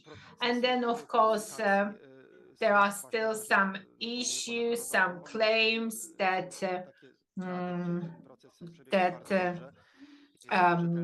the process is not very efficient, is not very effective. In some cases, employers are deeply engaged, but when we look at the ETUY research of 2018, based on a very considerable sample of delegates who responded, it would seem that only 1/5 of all cases to be discussed had been pre-discussed later. Well, most issues, most cases were discussed only when implemented by the management board, so that timeliness, well, the impact of timeliness, well, that was unsatisfactory. And then there have been some inaccuracies when it comes to the concept of transnationality. Well, so hopefully very soon we'll be seeing some improvements in the definitions. Then we have proposals from the European Commission, like the notorious Article 814 or 13. So given equal rights to workers, well, here actually we have 300 enterprises from the European Economic Area. Well, there are some controversies around these EWCs, whether they are eligible, whether they fall under that directive. So trade unions and other authorities, other bodies would like to have these councils included, falling under the umbrella of the EWC, the directive. Then we need to clarify the definition of transnational issues. So in case of geographical spread beyond one country, then another thing is timely and meaningful way of consulting some issues concerning workers. Then access to training. Well, the access to training has not always been perfect. Then gender balance or gender imbalance was emphasized. So the European Commission requested to have at least 40% of representation of representative of each gender, and also on the negotiation team. And then sanctions. It's about access to enforcement measures, legal enforcement measures, whenever these mechanisms do not click. And then here the European Commission was influenced by trade unions in promoting the trade union rights and legal measure enforcement. And when it comes to the trade unionists, so ETUC was taking part in this new recast formulation. Trade unionists were all for tightening the screw, to put it in the illustrative terms. So one of the ideas was to introduce sanctions for failure to ensure enough protection of personal data protection. So there could be severe financial penalties, as for example, like a percentage of sales. Well, it would seem, well, in Poland, the sanction is about 1,250 euros. That's the fine for non-compliance with breach or violence of personal data protection. That is completely insufficient when it comes to large enterprises. Then we would like to include franchise companies within the scope of the directive. Then another thing is to include a list of contemporary issues, some pending current issues that, at least in theory, should be discussed by EWC. So, for example, transition, like a digital transition, green transition, etc. And then, on the other hand, and here I would like to move to the position of EU employers. Still, that is in line with one of the demands of trade unionists. Well, EU employers, they claim that not every single council should fall under the requirements of the directive. Którzy, tak jak już powiedziałem, zachowują pewną powściągliwość, jeśli chodzi o... So, as I said, employers are not that willing to introduce stricter the regulations or more accurate definitions. They believe that EWCs may operate harmoniously and fulfill their purpose on the basis of the existing legislation, instead of forcing out better access to court proceedings. Well, the European employers would rather see that option to keep up voluntary nature of EWC, so they do not necessarily fall under the directive. Then clearly employers tend to be concerned about confidentiality issues when it comes to the information disclosed to work councils. Well, on the one hand, there is this requirement to explain, to give reasons for denying access to confidential information. And then delegates are required or legally bound not to disclose any information. But then on the other hand, the employer indeed has the right not to disclose any such information. So we have that defined quite specifically. So safety of information is considered the primary and utmost goal. So as I was saying, the European Economic and Social Committee adopted a position on the recast as well. And its assessment and recommendations go in line with the proposals of trade union, recognizing some proposals from employers. So, for example, here we go with the confidentiality of information again. We've discussed all that in our report, so whenever you need it, please refer to the report. So actually, I think that's it, really.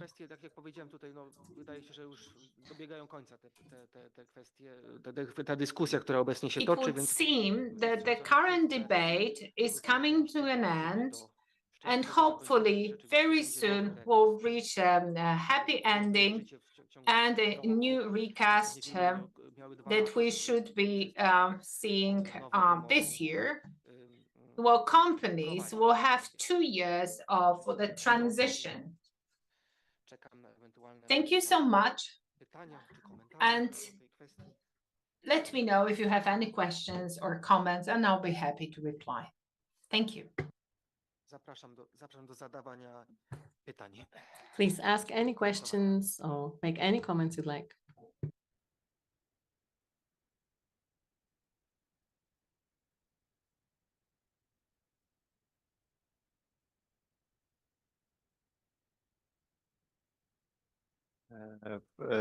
Jeśli tylko jeszcze mogę, zerknąłem na strony I took a look at the websites of our European social partners, and we haven't had yet any updates on the results of this tri-dialogue. It just happened 10 minutes ago, so maybe there are some messages there up on social media, but nothing's officially published yet, so we can't really discuss it. Maybe tomorrow this will be official, and for now we're just waiting impatiently for the official results. And now over to you.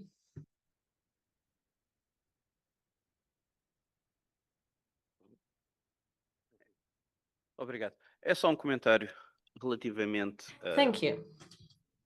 Just one comment, a quick comment.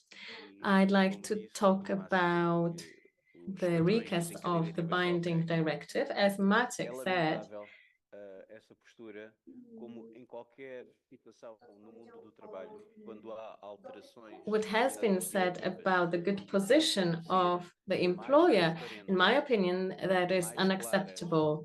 Directives should be as transparent as possible, as understandable as possible, as clear as possible.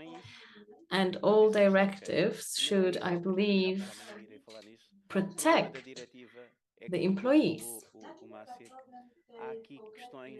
Why do I see a problem here in the case of this particular directive? And Maciek has already mentioned that.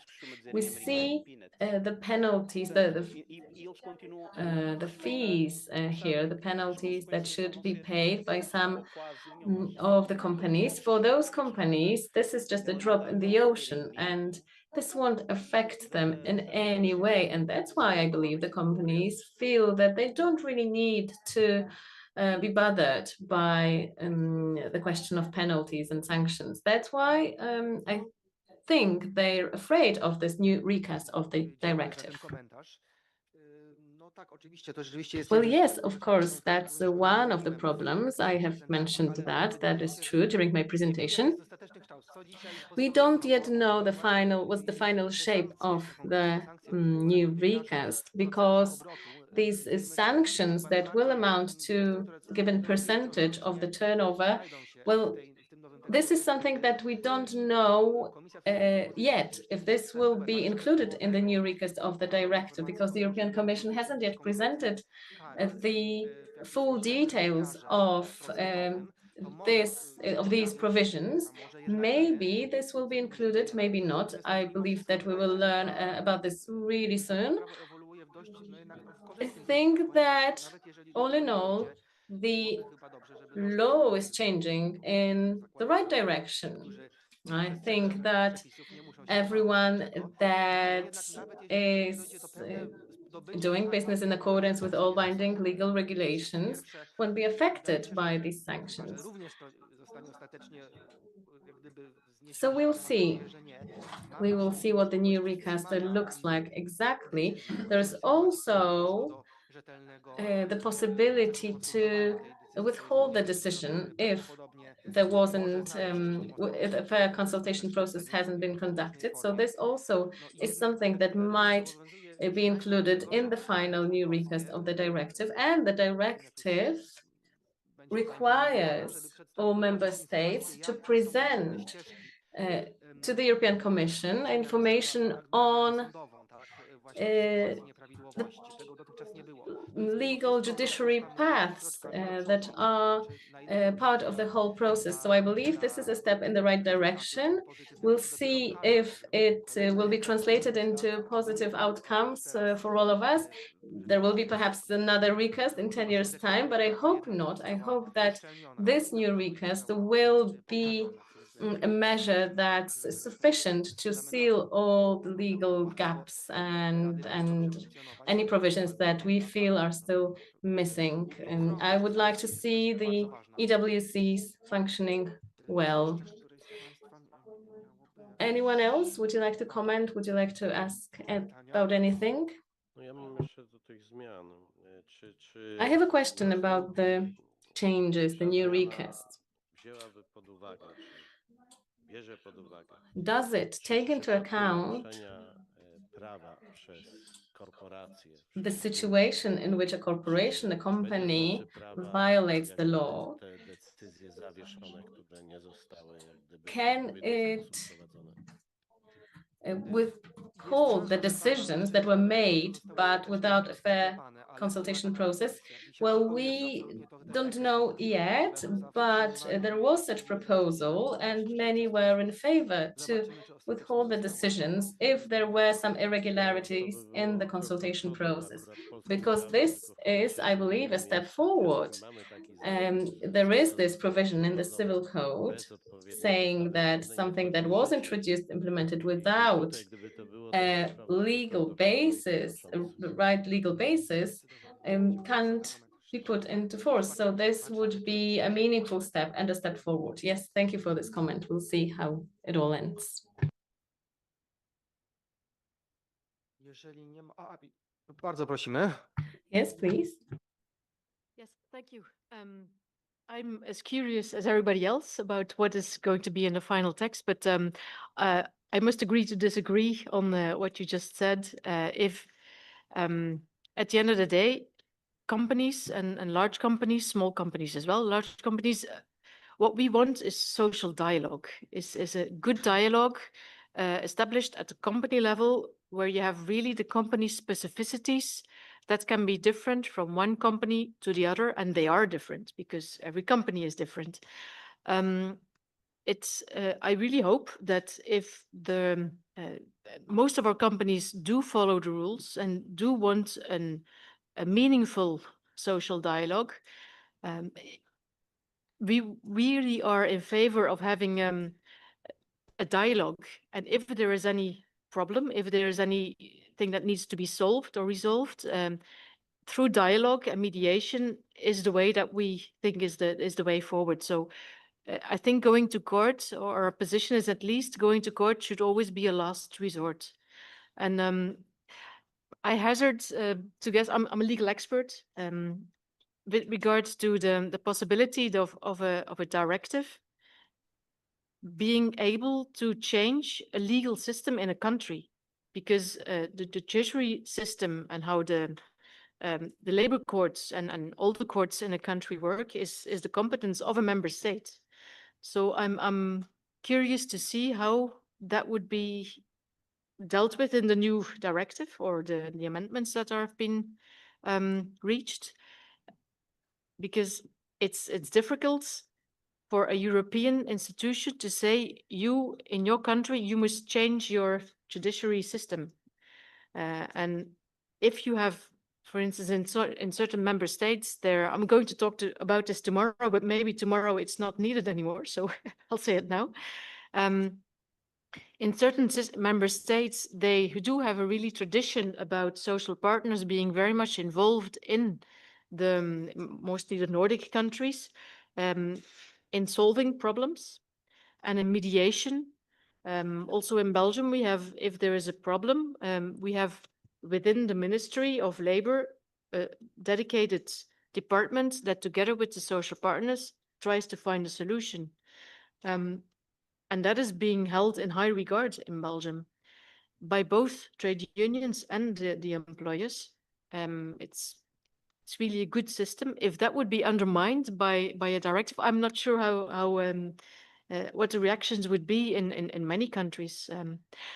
If the decision, even a decision has been taken and it was found to be not following the procedure that should have been found, I think it's going to be very far if the decisions that had been taken would also have to be disregarded. I think that that will give some, yeah, we have to think that through, because in the end, it's the company, it's the management that decides. And that's also in Article 1, Paragraph 2 of the current directive, that there must be information and consultation procedures, but in the end, it is the management that decides.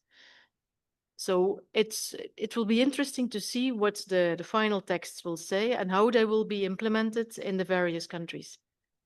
That's all I can say for now.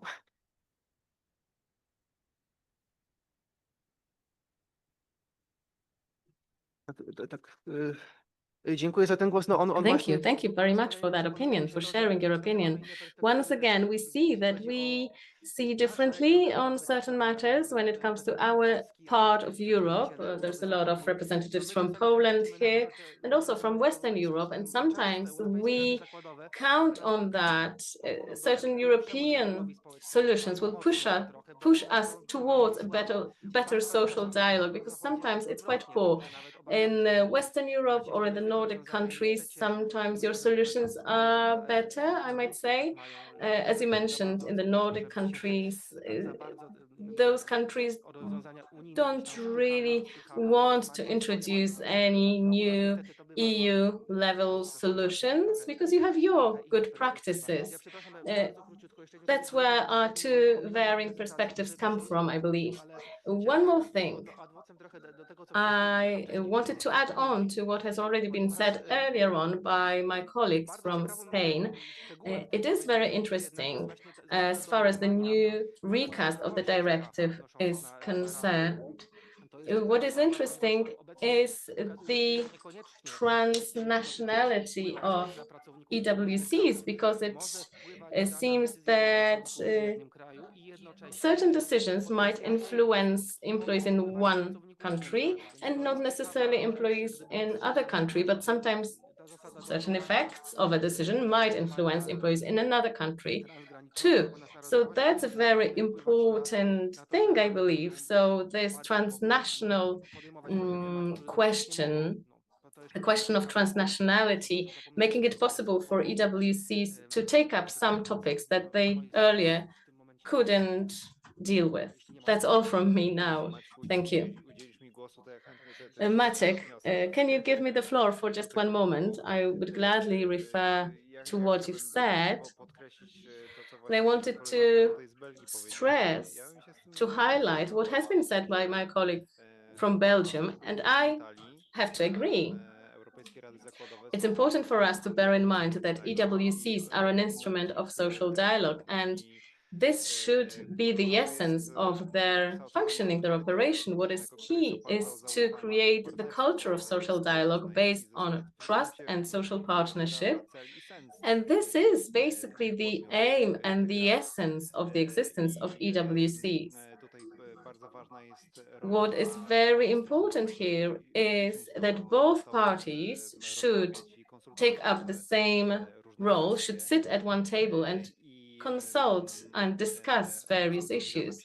And I definitely agree with what has been said about the judiciary path, going to court or pressuring anyone that you might go to court is the last resort. It should be the last resort. And you should only resort to that measure once all other paths, the paths of social dialogue failed. And we need to remember that. And Maciej already said that there are differences between particular countries, the countries of Western Europe and Central and Eastern Europe. And in the West, yes, we do see social dialogue that is functioning at times really well. At least that's our perception of it. This is how it's perceived by the trade unions here in the East, especially when we confront it with what we're observing in our countries. Even if the situation, the real status quo is a bit different and it's perceived differently by our colleagues in the West.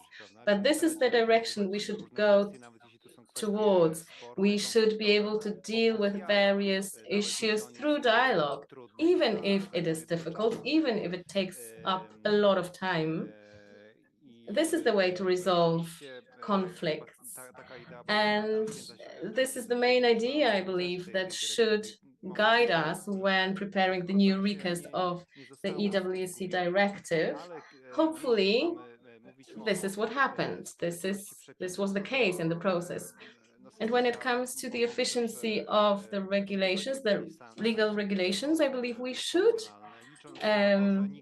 include sanctions, hoping that we won't have to resort to that, hoping that the social partners won't reach a point where they feel that they have to seek assistance from an external body that would settle a dispute, because once a case goes to court, all these soft questions, soft matters like social partnership, trust, they disappear, dissolve, and the whole essence and meaning of European Work Councils dissolves and disappears as well. So let's keep that in mind. This is very important. This is important when building partnerships, when building trust. We need to assume the goodwill of both parties, and we need to try to reach an agreement, try to solve a dispute in a way that's acceptable for both parties. That's all I wanted to say, but I also see Alvaro, who would like to take the floor.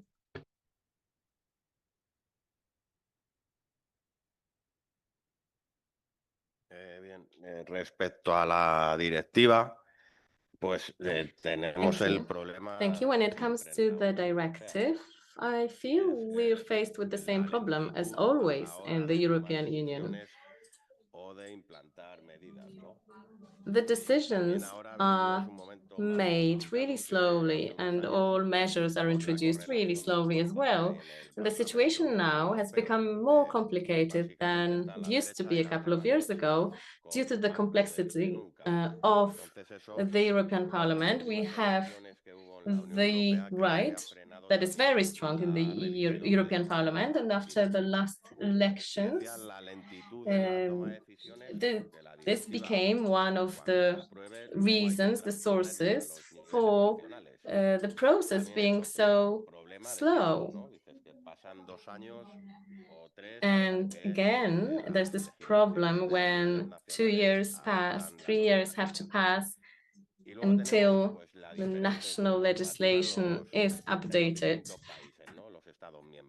Also, in particular member states, actions are taken very slowly, and in some countries, EWCs are very efficient. They work very efficiently, and in other countries, they're not as efficient. So we have all these differences. And for instance, when a given EWC gets an information,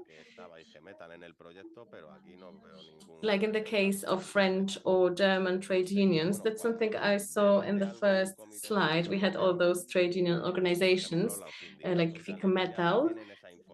In some cases,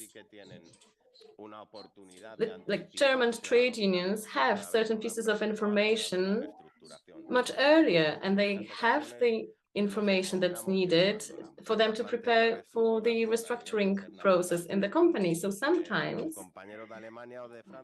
company that operates at a transnational level is planning for restructurization, and in some countries the situation is resolved and the employees can prepare themselves because they have been informed of that, and in other countries they haven't yet been informed of the decisions that were made. So in some countries the role of the EWCs is fulfilled, and in others not really.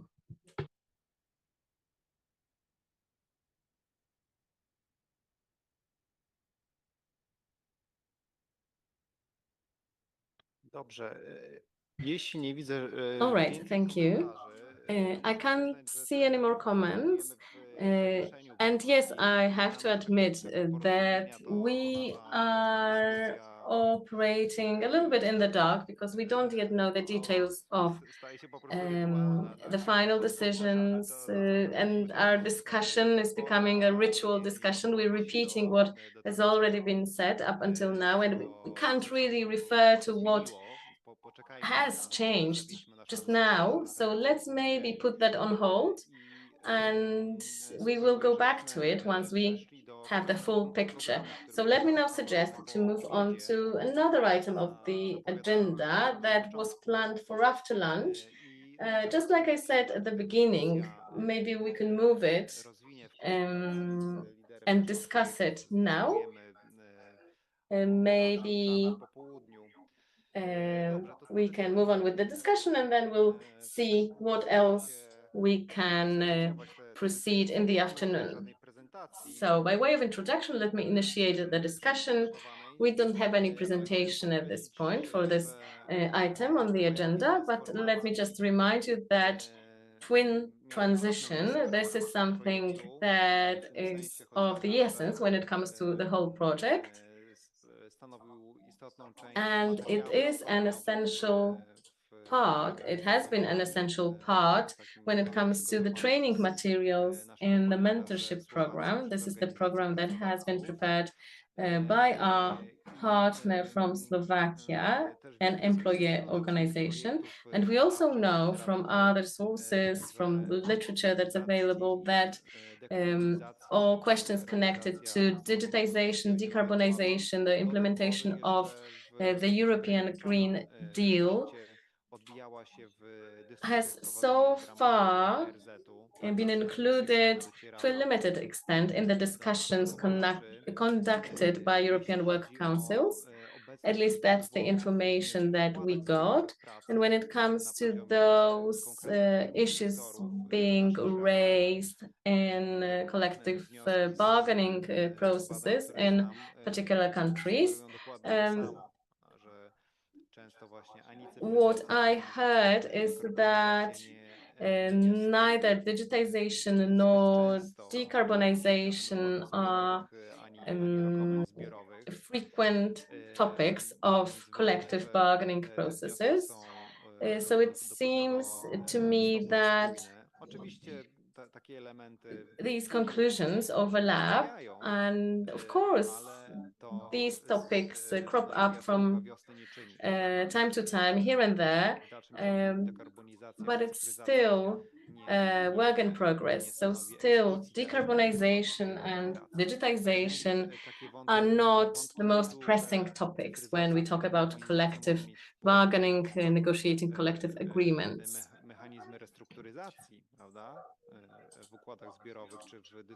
And then when it comes to restructurization and similar mechanisms, here digitization comes into play a bit, but when it comes to decarbonization and green transition policies, these are not yet reflected in the social dialogue in companies on the corporate level. So this is the context for our discussion. There is the recommendation from EU institutions, from the European Commission, but also the European Parliament. And in line with this recommendation, we should make digitization and green transition the subject of public consultation processes. And now the question is, how should we do that? How should we communicate these matters, the policies? How should we talk about them and discuss them with representatives of employees, and to what extent? And also the question is, what answer can EWCs give to the proposals, suggestions given by companies, given by corporations? I'm really curious about your experiences in this regard. I realize that this is still a new area. That is why the more so I'm interested in your views, your experiences as representatives of or members of European Work Councils, or people who are in regular contact with members of EWCs. Is there anyone that would like to speak first on the topic?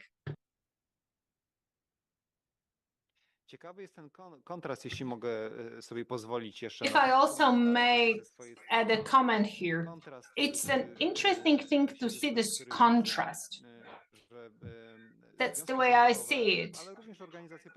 Well, we have trade unions, but also employers' organizations, and they are very happy when referring to the green European Green Deal policies. Well, employers as well in some instances. So, for example, even today, there is a protest organized by our leader in Poland. We have that protest in Warsaw. That's the protest against the European Green Deal and certain parts of it.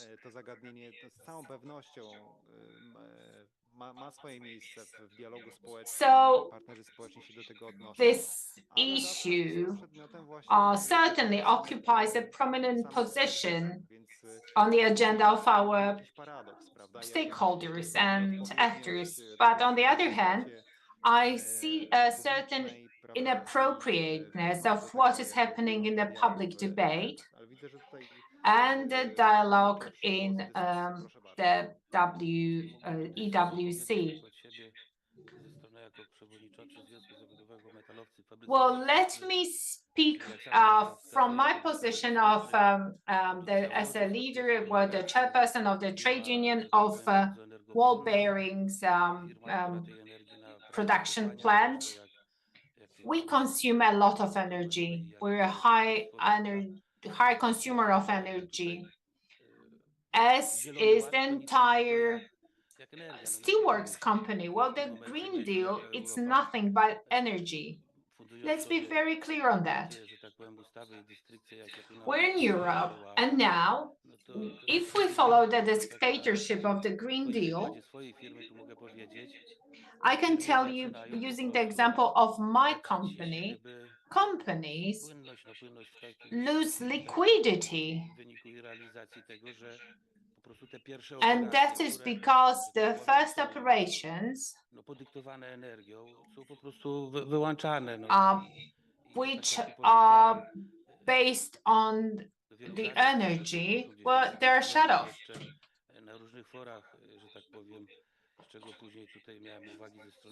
We've been spreading that information, and then the management board reacted, scolding me for disclosing such information. But I'm the chairperson of the trade union, and I'm putting that straight.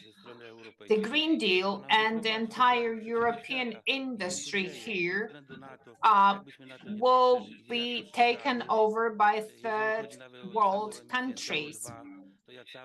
So when it comes to the CO2 emission, I've been giving a very simple example. One volcano would emit more CO2 than our plants, not to mention aircraft that keep on flying here and there and generate CO2 somewhere in the airspace. So we have our industry, and it's an energy consuming industry. And what is happening right now, it doesn't help the whole thing.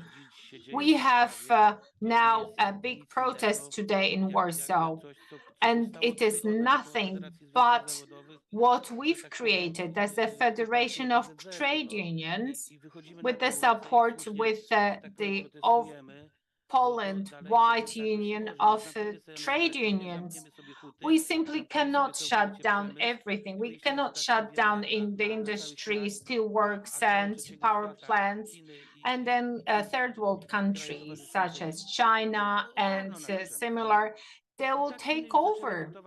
But China has been dictating us what we're supposed to do, and we wouldn't want that. The EU should be the EU and not the Green Deal. I'm not sure about your views, dear colleagues, but I come from the Federation of Trade Unions, from the steelwork sectors, and I believe this is not the right direction. Clearly, each country is supposed to promote its own policies, but the Green Deal is our, but then we have this common good, we have this common concept, and we should be looking the same direction. We should be aiming for the same goal instead of throwing the ball to our enemy, to our opponent. So there are two sides to the coin. So Fit for 55 caused a collapse of a slide down of the European politics and economy. But we've reached a point when the situation is noticed by trade unionists, workers, but also CEOs of steelworks and plants. The situation has become so dramatic that it's not about layoffs of workers, but it's about major winding up of the whole production sector. So when we are discussing things with the European workers' councils, well, that's what we discussed. So that today's demonstration is organized in agreement with CEOs from our federation, from our plants. We have many people participating with the support of CEOs from these companies. They feel that things are moving, are being transitioned to India, where ArcelorMittal, clearly, it's obvious that they would transfer all the production over there. Well, at the EWC forum, we have this potential to work together with employers, and we can appeal to the European Parliament. And it is my feeling that recently the EP has been adopting less stringent approach, and it has been more laxed in its approach. As my colleague has said, China is swallowing whatever can be done at a low cost and quickly and sell. And the US, considering what they have done recently, have been losing its position of the leading strategic winner. So we need to think about our future and our industry here in Europe. Thank you. Yes, maybe to add on to what the colleagues have said here, it's good also that the European Commission is changing tactics. We have the unfortunate war that Russia is waging now with Ukraine, and we support Ukraine any way we can. Then we have another war in, maybe I can call it a war, but I'll do it anyway, in Gaza. We'll have at the other side of the ocean a different perspective on how to run policy. Let's put it that way.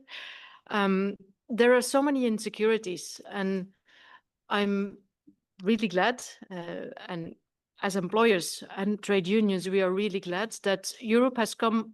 We have to stick together, and we have to make sure that we can become energy dependent from Russia, that we take a lot of steps in that way, and also that we keep our businesses in Europe.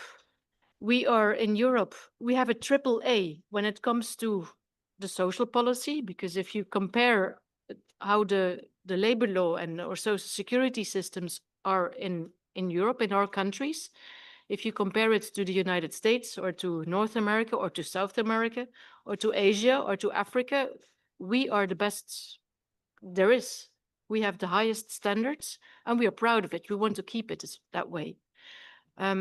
On the other hand, we also have this geopolitical insecurities that all the countries worldwide have, but we have to stick together and we have to keep our industries as much as we can here.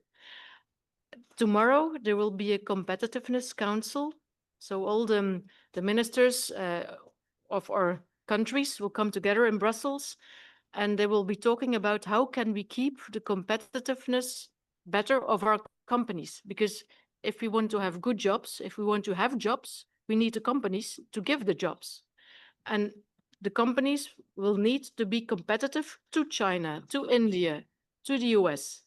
And we need to stick together as social partners, also on every level, to make that we have companies that are competitive and so that we can keep them here and with the good conditions that we have. Compared to the rest of the world, we have the AAA status on many counts, including on our goals towards green. And I think that we have seen already that the Commission has taken a step back to, for instance, on the corporate sustainability reporting. That has been to stop the clock, and now they're going to discuss as well all the things that we have to do, and that in other parts of the world they don't have to do, and that takes away competitivity. So, yeah, let's work together. And I'm really curious what's tomorrow the Competitive Council will bring us that can help us.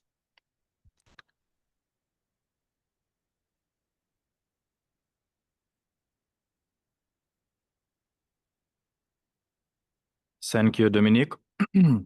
So I agree with previous members of conference.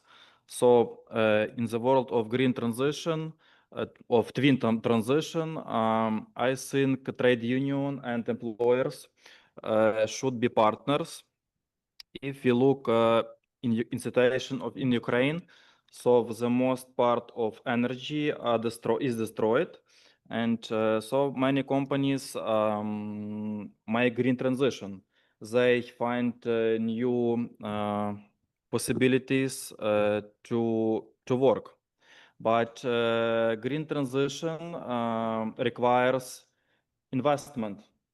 So many employers don't have money, and the government of country should help, give grants, give programs to employers to do this green transition.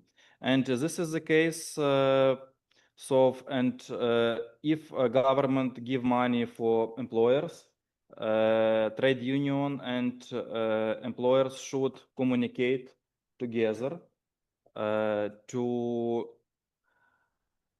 make a social dialogue and to make labor rights of workers to be in legacy.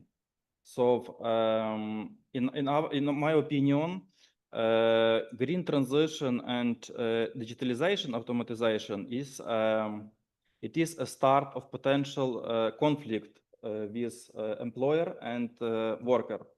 But two sides should work together and communicate with government to make two sides be helpfully So workers should have their social best practices for them. If they could lose their workplaces, I think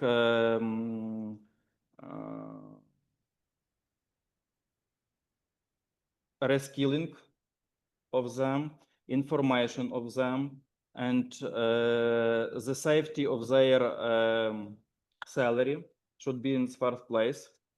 And also, if the company goes to automatization or green transition, so employer should also try to save workplaces. Because automatization also make new workplaces. We know about this. And as we see in Ukraine, very important is when company have twin transition to communicate, to negotiate before changes of production, of legacy, of in the company. So the best practice is in this situation to communicate. All sides should talk to each other, and I think they will find the best practice to live with each other. Thank you.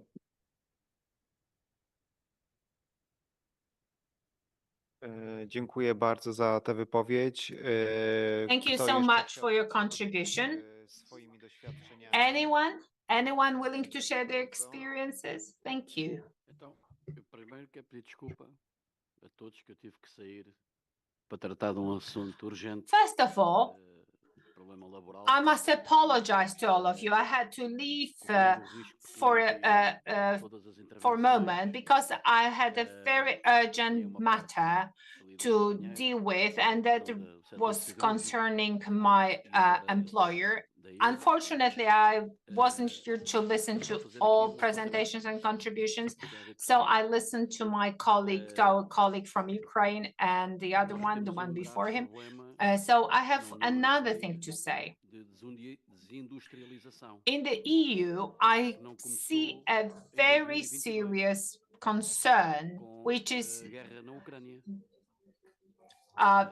the industrialization, and it's that thing that didn't start in 2022 with the outbreak of the war in Ukraine. That had started much earlier. And let me give you an example that is very well obvious to our Ukrainian colleague. We used to have a great city with a very well operating industrial center in Liège. And it wasn't because of China that plants were closed down in that center. That was because of the policy of the European Commission. So ArcelorMittal entered Europe, and it's neither Chinese nor European company. It's a company headquartered in India. So it was no coincidence that Mario Draghi had to prepare a report recently. And it was even the European Commission that started to call that project, that report, repowering the EU. So it's a very serious concern. It is very often that the European Commission is looking for outside reasons to justify some errors, some mistakes, and to make amends for our own mistakes. We are walking the path leading to a disaster. We should have learned throughout decades. There could be many bad things that could happen. Many terrible things had happened before Donald Trump was elected. A few years ago, I took part in a program in which we heard from the Americans that they were planning to start a trade war with China It's completely absurd. Nowadays, China is a global superpower.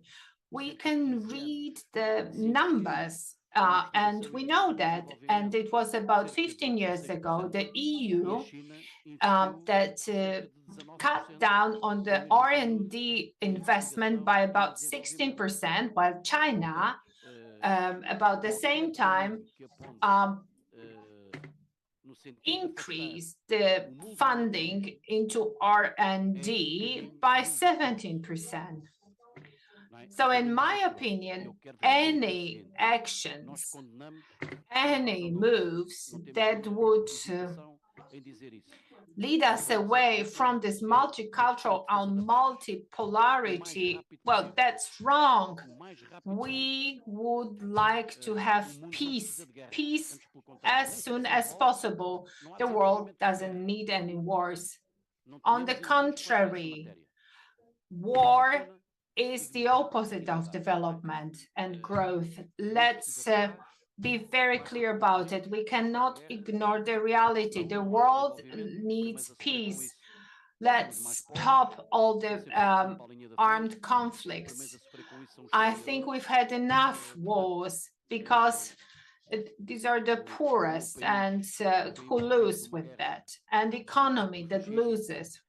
This is why I must tell you, ladies and gentlemen, when my country used to be a colonial power, was engaged in so many wars. And that's why my generation is a generation of the poor. Well, and speaking about rich and poor, the rich never fight in any war. So, moving back to what we have, we need to think about dealing with the world here. Us as trade unions, the world is undergoing some very deeply reaching geopolitical changes. We have to handle that new reality. Let me emphasize that we're absolutely opposing the most recent decisions of the European Commission.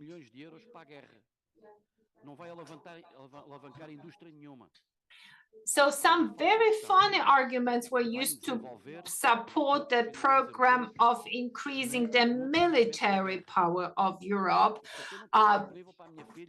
by 800 billion euros. So we are moving towards armed conflict, a war. That's not the type of future I want to have for our daughters and sons. We need to invest into Europe, into new technologies, in the industry, and we must avoid and stop the war.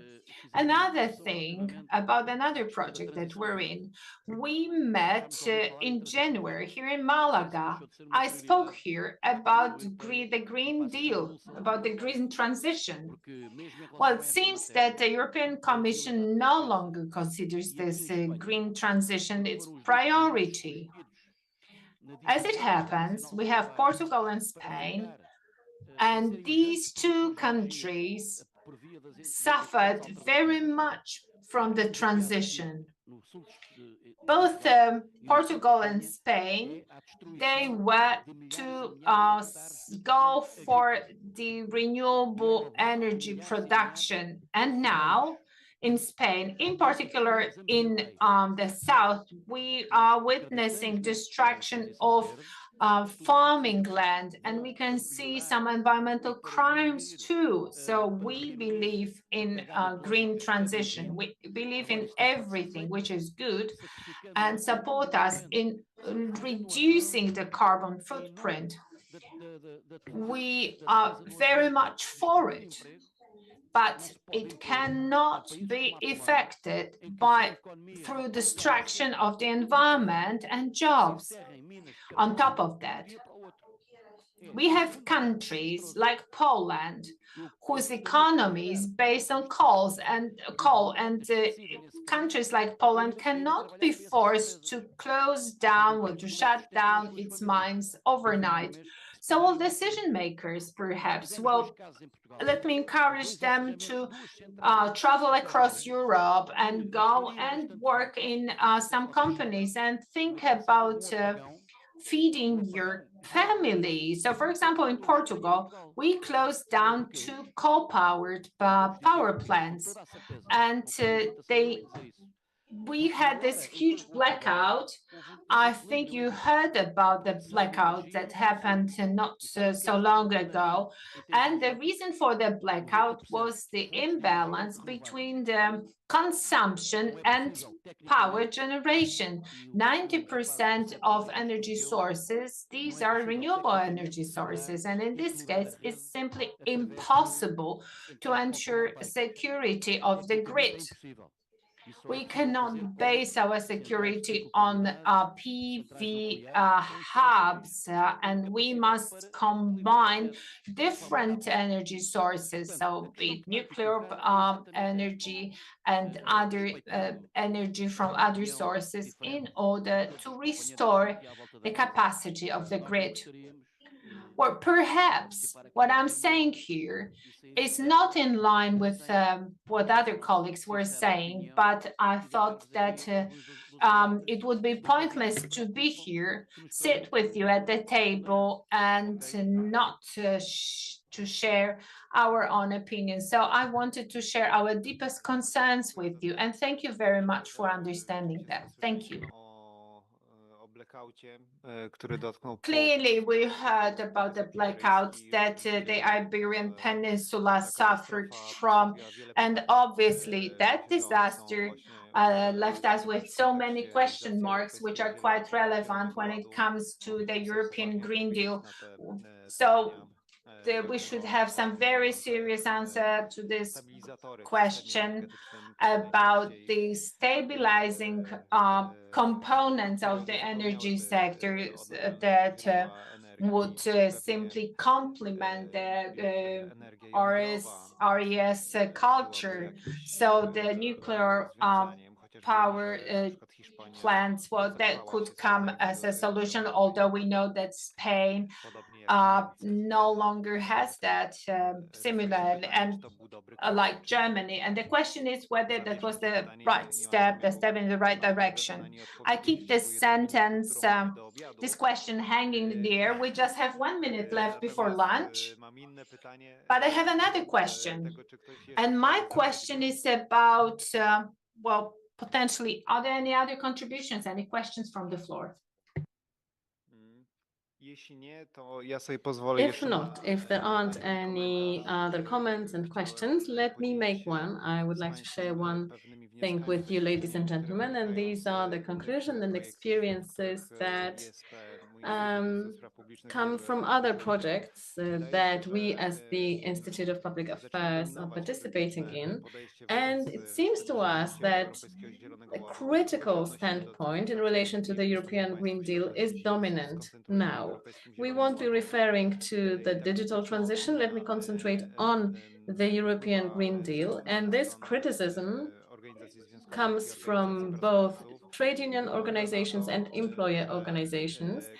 And it seems to me that the shape of public policies presented, suggested by the European Union, hasn't been well thought through. Of course, nobody's questioning the idea behind the European Green Deal, its objectives. We all want to fight the climate crisis. We all want to attain climate neutrality, limit greenhouse gas emissions. We all want to take care of our environment for us and for the future generations. That's beyond any doubt. However, it seems to us that those specific policies that were proposed, that were put forward, are not well aligned with the context. As we don't have a lot of time, and this is a huge topic, let me give you just one example that exemplifies this thesis. The EU invested a lot in electromobility, electrical mobility, so designing electrical vehicles that would replace fossil fuel vehicles. And this is a solution that, of course, brings us certain environmental benefits on the level, especially on the level of cities, big cities. Globally, however, it doesn't drastically decrease the greenhouse gas emissions when we take into consideration the whole production cycle, the whole supply chain. And we need to state that very clearly, because the energy has to come from somewhere, has to be generated somewhere. On the other hand, the biggest potential that we have to reduce greenhouse gas emissions is in retrofitting, thermal retrofitting of buildings, both residential and public utility buildings. This hasn't received as much support in terms of public funds as the other initiatives. So I believe that these policies and the adjustment of financing for particular programs is not perfect, it's not ideal. And once again, I believe we're faced with a point in time when we have to rethink certain policies without changing the overall objective, because if this doesn't happen, then in a couple of years' time from now, we will see the unwillingness to implement those policies, and we will witness the growth of a political force that will want to withdraw from these green policies. I believe we're at a stage where we need to reconfigure, we need to rethink the European Green Deal, and we need to do that as soon as possible. Unfortunately, the conditions aren't perfect because, yes, war in Ukraine, Russia's aggression, there's the climate crisis. We are witnessing extremists rise into power in Europe, in every country, basically, and we can see that reflected in the European Parliament. So the conditions aren't very favorable, but if we do not proceed with this restructuring, recalibration, I'm afraid that the whole idea of the European Green Deal will go to nothing, that all the efforts will go to nothing. And I think, sorry, I believe that we are a little bit behind schedule. So let me close this part of the meeting. I think that we've managed to discuss everything for today, because we have delved into the issues of digital transition and decarbonization and green transition. So I believe that the leaders agree that we've exhausted the topics for today. So if there are no voices against, then I would like to invite you to lunch, and then you will have some time off for yourselves to rethink everything that has been discussed before lunch. At the same time, I'd like to invite you very cordially to the second day of our meetings. Tomorrow we'll start at 10 a.m. And one more thing, the dinner tonight, Daniel, Miriam. 8 to 10, czyli od godziny 8 do godziny 10. Okay, so the dinner is planned for 8 to 10 p.m. The same place, that lunch. So, ladies and gentlemen, thank you very much for your active participation in this meeting, and let me invite you to tomorrow's session. Thank you.